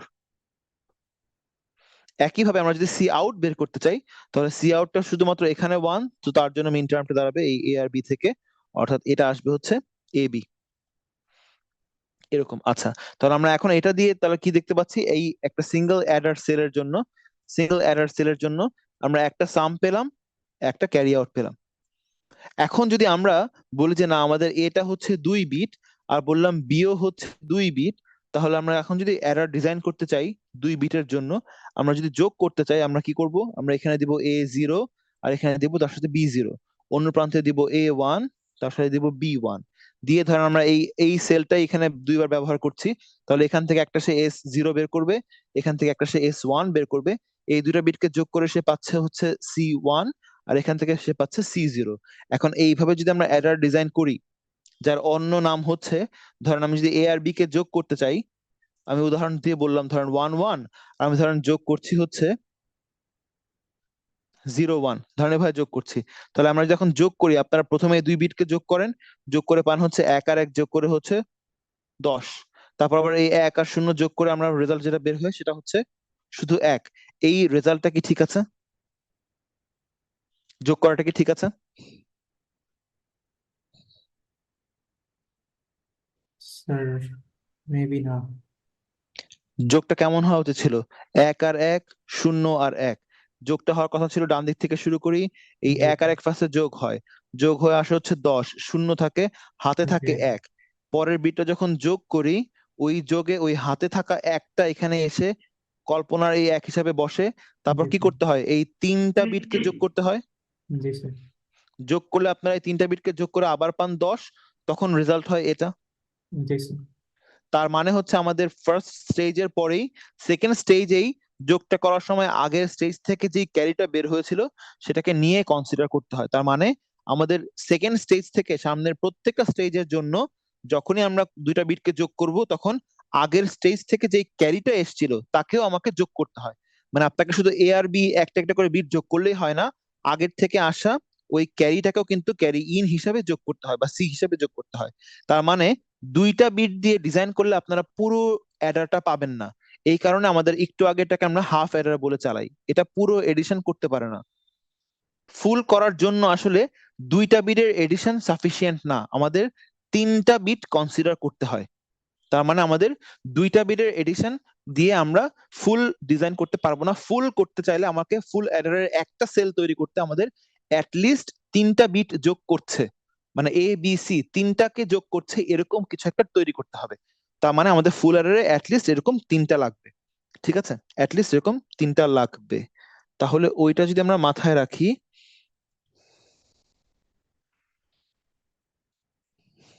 তার মানে আমাদের ফুল অ্যাডারের জন্য আমরা কনক্লুশনে পৌঁছালাম আমাদের অ্যাটলিস্ট তিনটা লাগবে। তাহলে আমরা এখন ওই তিনটাতে যাই। যদি আমরা তিনটাতে যাই তাহলে আমাদের ইনপুট বিট হচ্ছে এ আছে, বি আছে আর সি, এই তিনটা আমাদের ইনপুট বিট। আর এখান থেকে ক্যারি আউট বের হবে আর সাম যেটা সেটা বের হবে।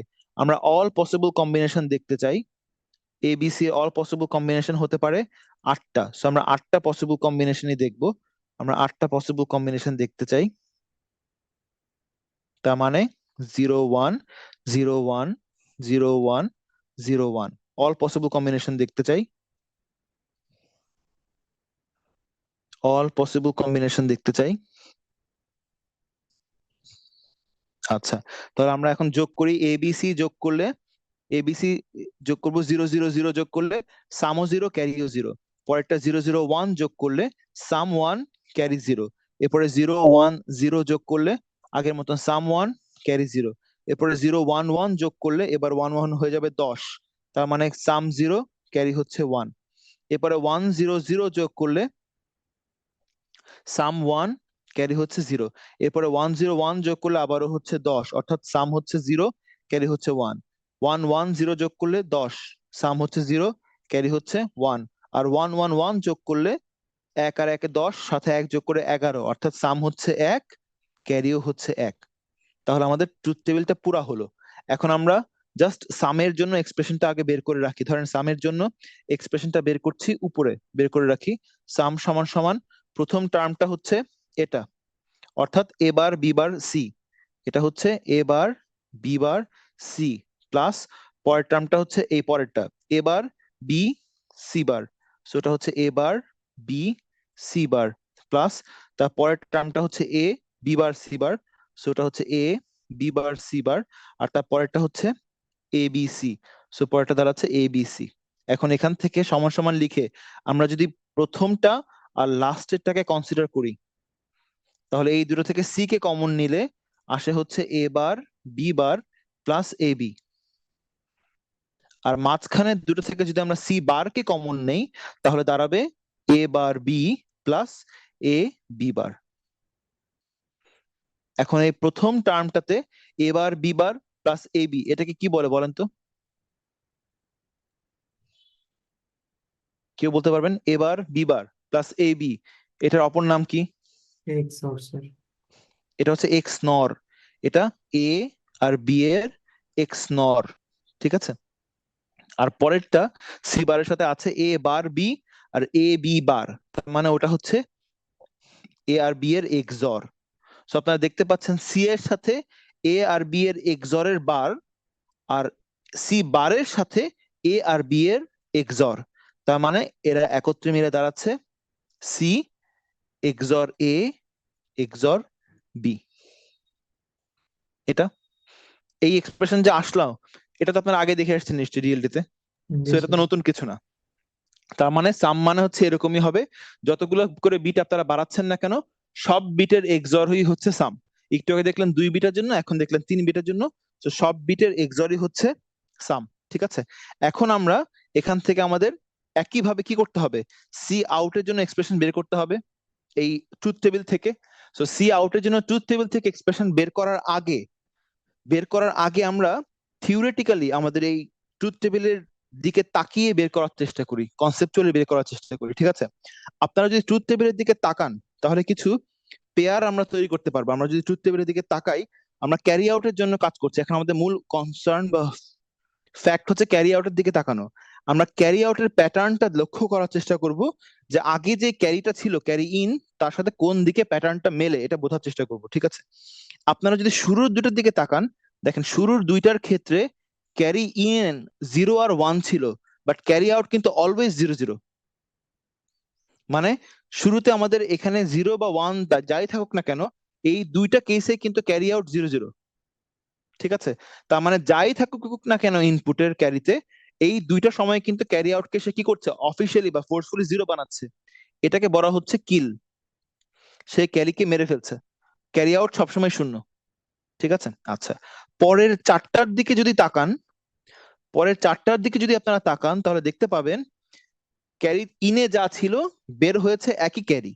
0 থেকে 0ই বের হয়েছে, 1 থেকে 1 বের হয়েছে, 0 থেকে আবার 0 বের হয়েছে, 1 থেকে আবার 1 বের হয়েছে। তার মানে এখানে যা থাকবে ইনপুট ক্যারিতে তাকেই সে আউটপুটে বের করে দিবে। এটাকে বলা হয় প্রোপাগেট অথবা পাস।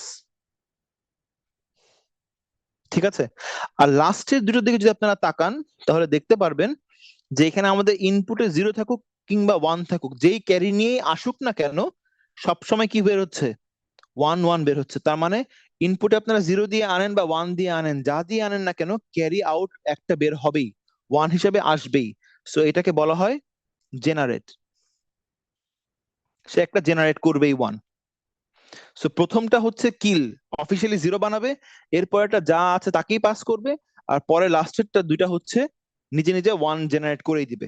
ঠিক আছে, এখন এইটা আমরা কিভাবে রিলেট করব, মানে আমাদের এই 0 0টার ব্যাপারটা হচ্ছে, আপনারা যদি এটা একটু ইনপুটের দিকে তাকান আরো, তাহলে দেখেন এই প্রথম কিলের সময় কিন্তু এ আর বি এরা কেমন ছিল, এরা কিন্তু আসলে 0 0 ছিল। তার মানে কিলটা কখন হয়, কিল সিগন্যালটা হচ্ছে যখন এও 0 বিও 0।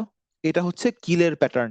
সো A0 B0 কিন্তু অন্য কারোর ক্ষেত্রে নাই, নিচে তাকায় দেখেন অন্য কোথাও কিন্তু এই পেয়ারটা এ বি কিন্তু একত্রে 0 না, শুধুমাত্র কিলের ক্ষেত্রে কিন্তু এ বি একত্রে 0। তার মানে কিল সিগন্যালটা হচ্ছে এ বার ডট বি বার। আচ্ছা, পাস বা প্রোপাগেটের ক্ষেত্রে এ বির প্যাটার্ন কেমন, পাস বা প্রোপাগেটের ক্ষেত্রে এ বির প্যাটার্নটা কেমন আমরা যদি দেখি, পাস বা প্রোপাগেটের ক্ষেত্রে এটার প্যাটার্নটা হচ্ছে, দেখেন এতে যা আছে বিতে তার অপোজিট, মানে ডিফারেন্ট। এ বি ডিফারেন্ট, এটা তার মানে দাঁড়াচ্ছে হচ্ছে এ বি ডিফারেন্ট মানে হচ্ছে এক্সর। তার মানে এই পাস বা প্রোপাগেটটা হবে এ আর বি এর এক্সর। ঠিক আছে, এ আর বি এর এক্সর বলাটাই হচ্ছে বেটার, তবে আমরা চাইলে এটাকে এ আর বি এর অরও বলতে পারি। দেখেন এ আর বি এর অর করলেও কিন্তু এটা 1 আসে, এক্সর করলেও 1, অর করলেও 1 আসে। সো অর বলা যায়, যদিও 100% সত্য না, বাট পার্শিয়ালি ট্রু। সো এই জন্য এক্সর বলাটা বেটার, বাট অর বললেও দোষ হবে না। ঠিক আছে, আর আপনারা যদি জেনারেটের দিকে তাকান, তাহলে দেখবেন জেনারেটের ক্ষেত্রে প্যাটার্নটা হচ্ছে এ আর বি দুইটা একত্রে অলওয়েজ 1। তার মানে জেনারেটটা হবে হচ্ছে এ এন্ড বি।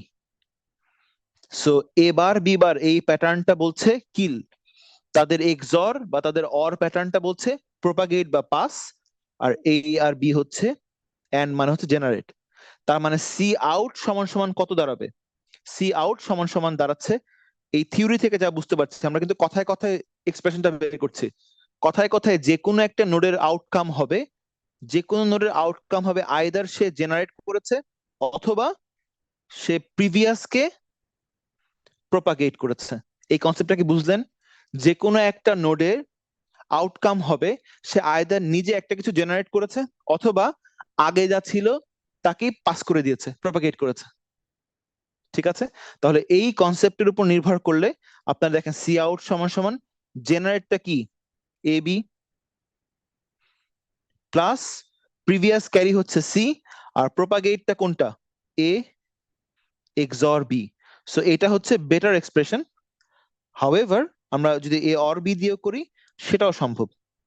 স্যার কিলটা হয়ে গেল স্যার। কিল কি আপনি ক্যারি করেন, কিল কি তৈরি করেছে, 0 তৈরি করেছে না, কিল কি করে, কিল 0 বানায় না, জি স্যার। সেই জন্য তো শূন্যকে তো আমরা আগানোর কিছু নাই, শূন্য তো শূন্যই।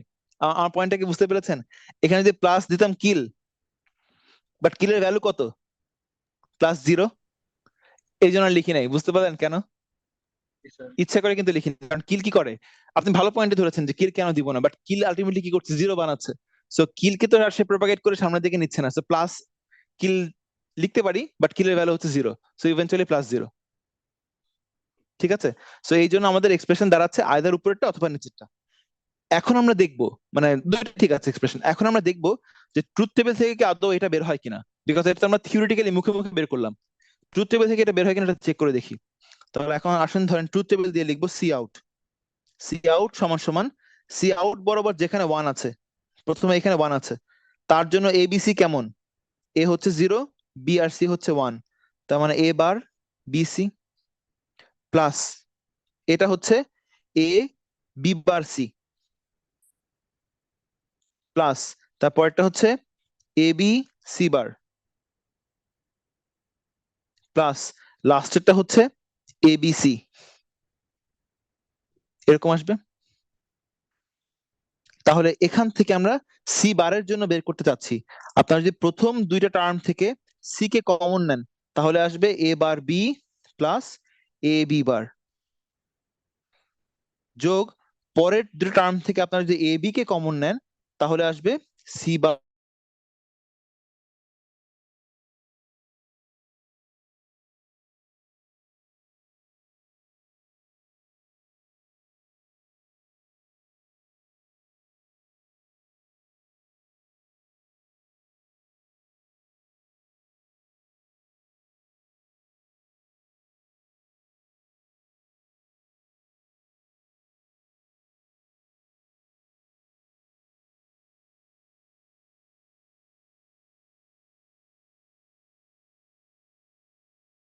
Hello sir.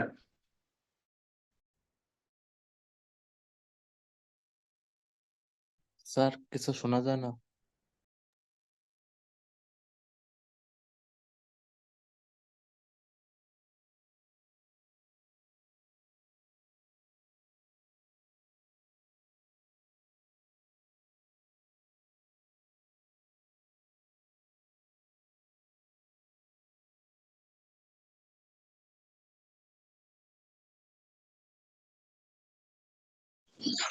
শুনতে পাচ্ছেন আপনারা? আমি ডিসকানেক্ট হয়ে গেছিলাম, সরি। শুনতে জি পাচ্ছেন? স্যার, এখন শোনা জি যায়। স্যার।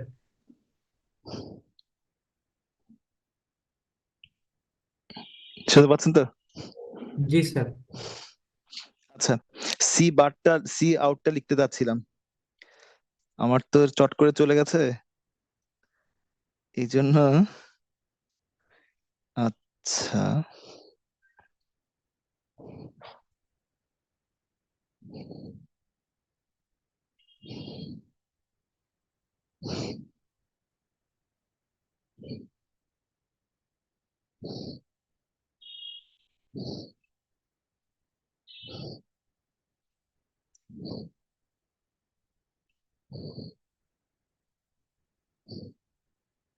এইভাবে করার থেকেও স্যার আমি টেবিল দেখে দেখে যদি ইকুয়েশনটা লিখতাম সহজ হতো। না ওটা আমাদের উদ্দেশ্য ছিল, আপনাকে প্রপাগেট কিল আর জেনারেটরটা বুঝতে হবে, কারণ আমাদের আসল সার্কিট ডিজাইন করা হয় ওটার উপর নির্ভর করে। ট্রুথ টেবিল দিয়ে কিন্তু আমরা কখনো ফাইনাল ডিজাইন সার্কিট করবো না, কারণ আমাদের উদ্দেশ্য হচ্ছে ট্রানজিস্টর কমানো। ঠিক আছে, সো এই এক্সপ্লানেশন গুলো দরকার ছিল, প্রপাগেট এবং কিল এটা বোঝা দরকার ছিল, কারণ ওটা দিয়ে আমরা সার্কিট ডিজাইন করব। বুঝতে পারলেন কথাটা? আচ্ছা, এই যোগটাকে করে দেখে তাহলে বুঝতে পারবেন। এরপর আমরা যখন সার্কিটে যাব তখন আপনি ফাইনালি বুঝতে পারবেন যে কেন লেগেছে, কেন লেগেছে। সরি, এটা 10, 10, 11। আচ্ছা, আমরা সি আউটের জন্য একটা তো এক্সো দিয়ে দেখালাম, আর এখন দেখাচ্ছি হচ্ছে এ বি বার সি বার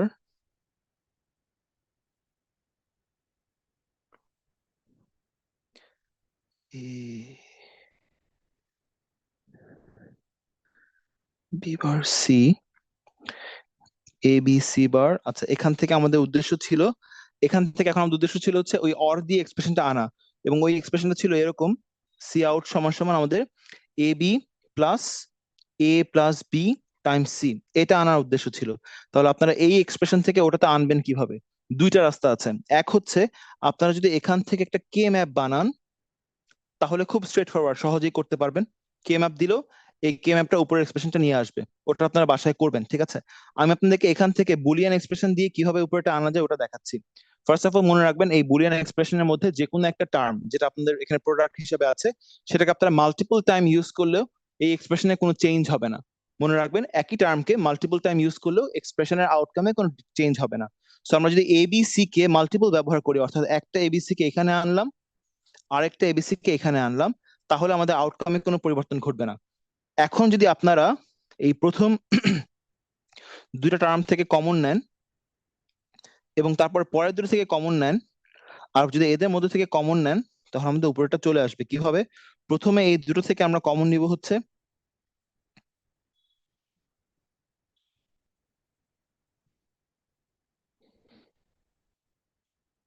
প্রথমে দুটো থেকে কমন নেবেন হচ্ছে বিসি, কমন নিলে আপনার আসবে হচ্ছে এ বার প্লাস এ। পরের দুটো থেকে আপনারা কমন নেবেন হচ্ছে এসি, আপনার আসবে B bar plus C, B bar plus B sorry. আর তারপরটা থেকে আপনারা কমন নেবেন হচ্ছে এ বি, আসবে সি বার প্লাস সি। ঠিক আছে, সো ইভেনচুয়ালি এই প্রত্যেকটা টার্ম হচ্ছে ওয়ান, এটা ওয়ান এটা ওয়ান, অর্থাৎ আপনার দাঁড়াচ্ছে BC plus AC plus A B. অর্থাৎ আপনার ওই এ বি কে ফার্স্টে আনলে প্লাস এই পরের দুটো থেকে যদি সি কে কমন নেন দাঁড়াবে এ প্লাস বি।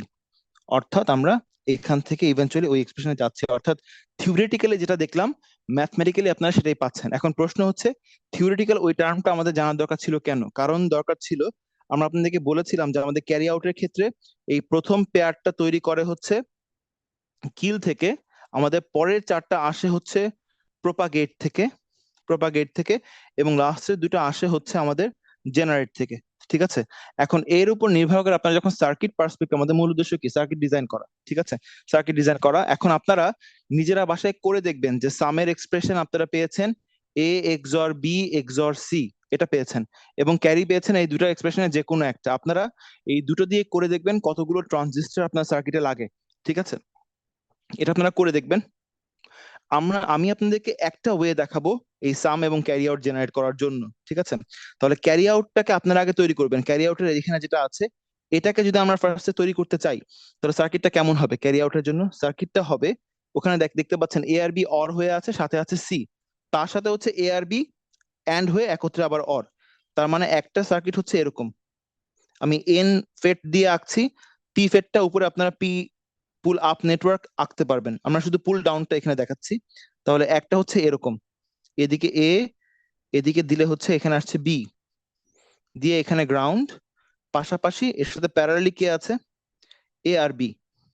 সো প্যারালালি আছে এখানে এ আর এখানে বি, এটা হচ্ছে প্যারালাল। আর এই আউটপুটটা কত বলেন তো? এটা সি আউট,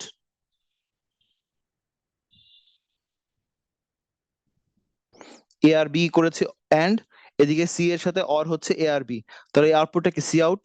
ঠিক আছে, ইনভার্টেড না স্যার? এটা হবে বার। তার মানে আপনার যদি ওখান থেকে সি আউট বের করতে চান আপনার লাগবে হচ্ছে একটা ইনভার্টার দিয়ে আপনারা সি আউট লিখতে পারবেন। ঠিক আছে, এখন যদি আপনারা ট্রুথ টেবিলের দিকে তাকান, এবং আমি যদি এই কিল লেখাগুলোকে মুছে আমরা ধরেন একটা বাড়তি টেবিলে একটা বাড়তি কম্পোনেন্ট আনলাম সি আউট বার, সেটার জন্য যদি আমি লিখতে চাই তাহলে সি আউটে যা আছে তাদের ইনভার্টটাকে এখানে লেখেন। সি আউটের ইনভার্ট হচ্ছে 1 1 1 0 1 0 0 0। আমি জাস্ট ইনভার্টেড সিগন্যালটাকে এখানে লিখলাম, সি আউট বারটাকে এখানে লিখলাম।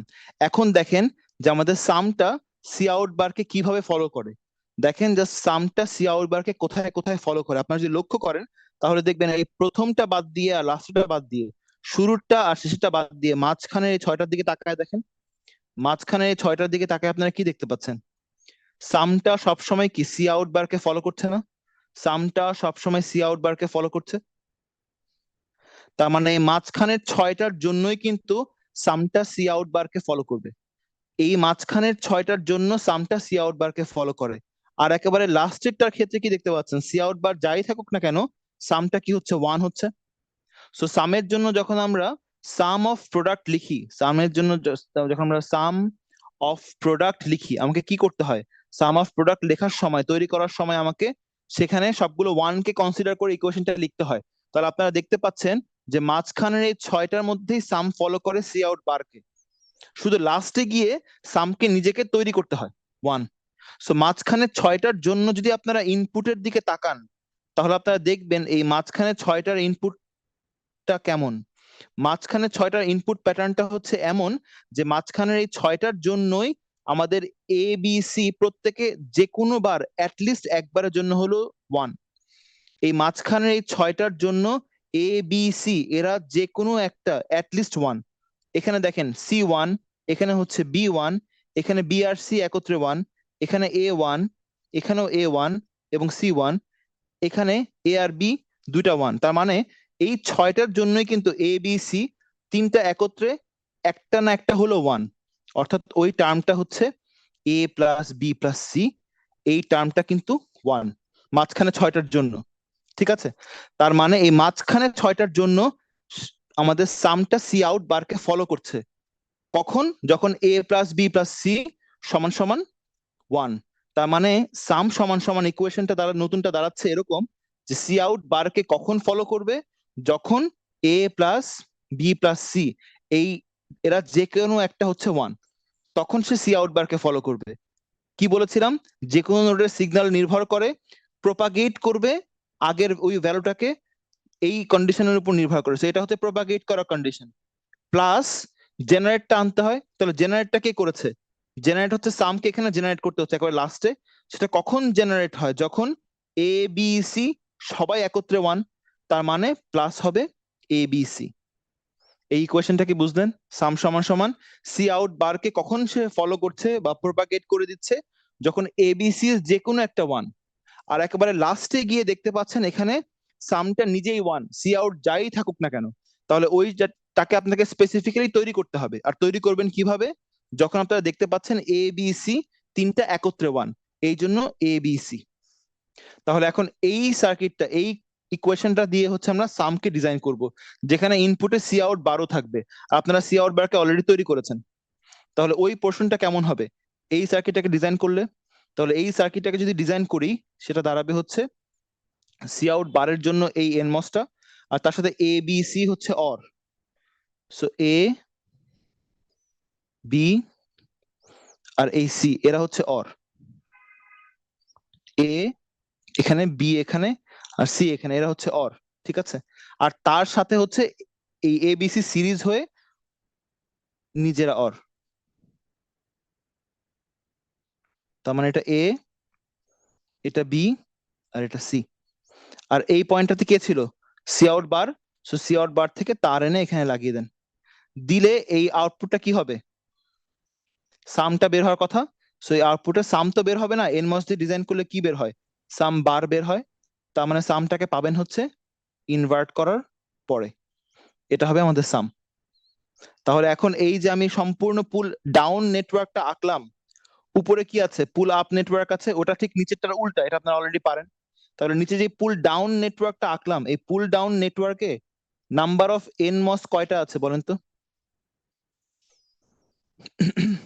বাম দিক থেকে 1 2 3 4 5, ইনভার্টার সহ ইনভার্টারের ভেতরে একটা 6। কি বললেন? বুঝিনি বুঝিনি।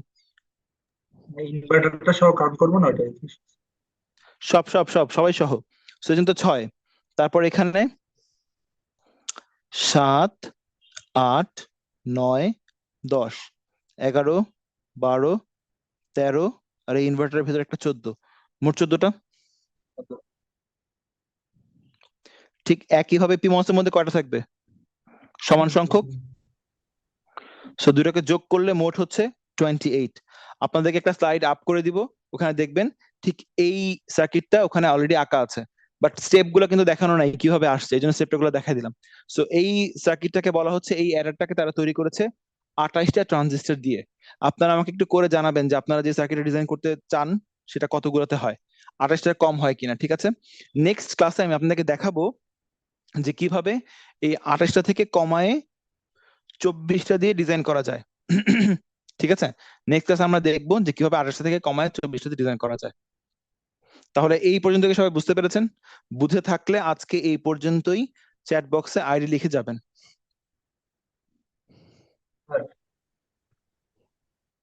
বলেন। আমাদের একটা রিকোয়েস্ট ছিল। বলেন বলেন, কি রিকোয়েস্ট? আর আমাদের ভিএলএসআই ল্যাবে স্যার 3টা গ্রুপ প্রজেক্ট নিয়েছিলাম এসটিএম এর উপরে। আহ, তো স্যার আমরা এতদিন সময় পাই নাই, তো স্যার বসা হয়নি, তা আজকের মধ্যে বসবো স্যার। আমরা 2-3 দিন ট্রাই করবো। তো স্যার আপনি যদি স্যাটারডে স্যার আমাদেরকে যদি 1 থেকে 2 ঘন্টা স্যার সময় দিতেন অনলাইনে, তাহলে স্যার আমাদের যদি কোনো প্রবলেম থাকতো একটু দেখাইতে পারতো।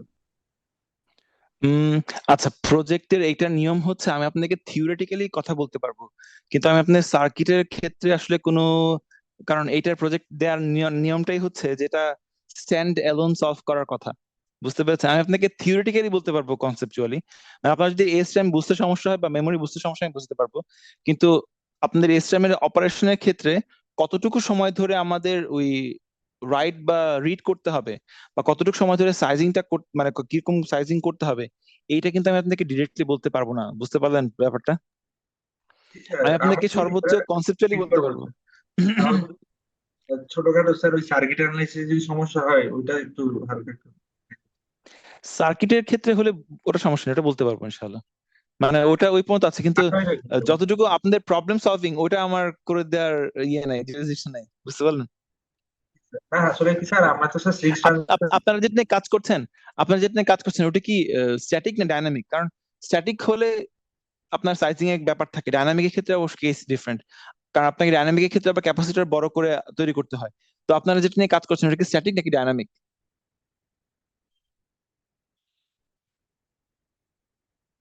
Sir static sir.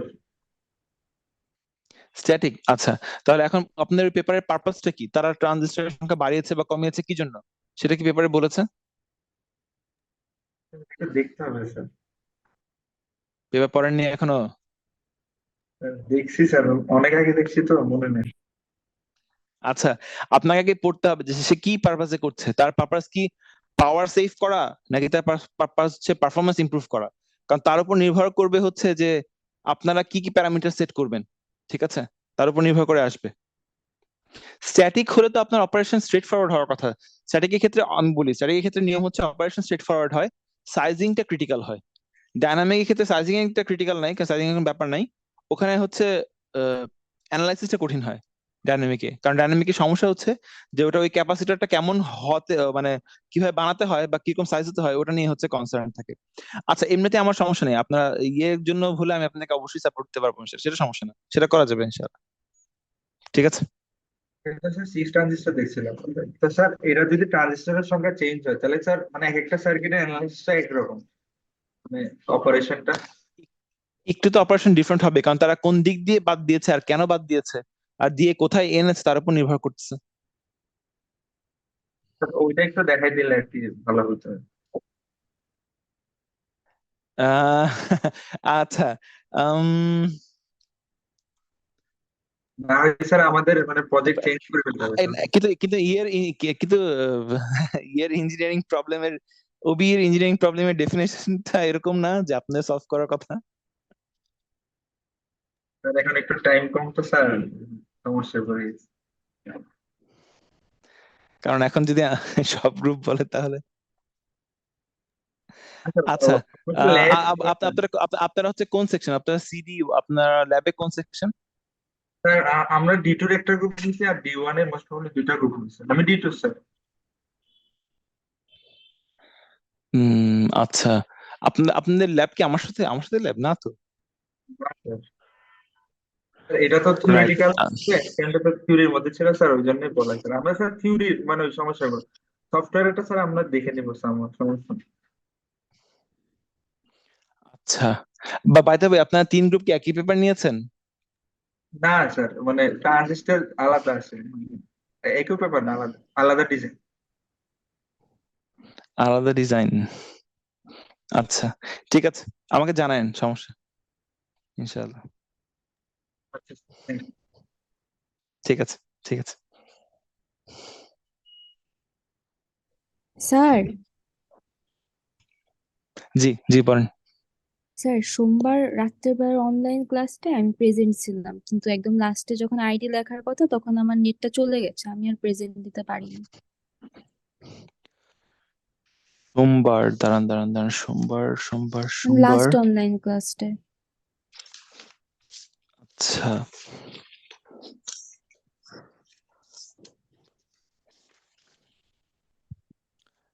CD1 আপনার এটা ছিল জানুয়ারি 25 তারিখ যদি ভুল না করি।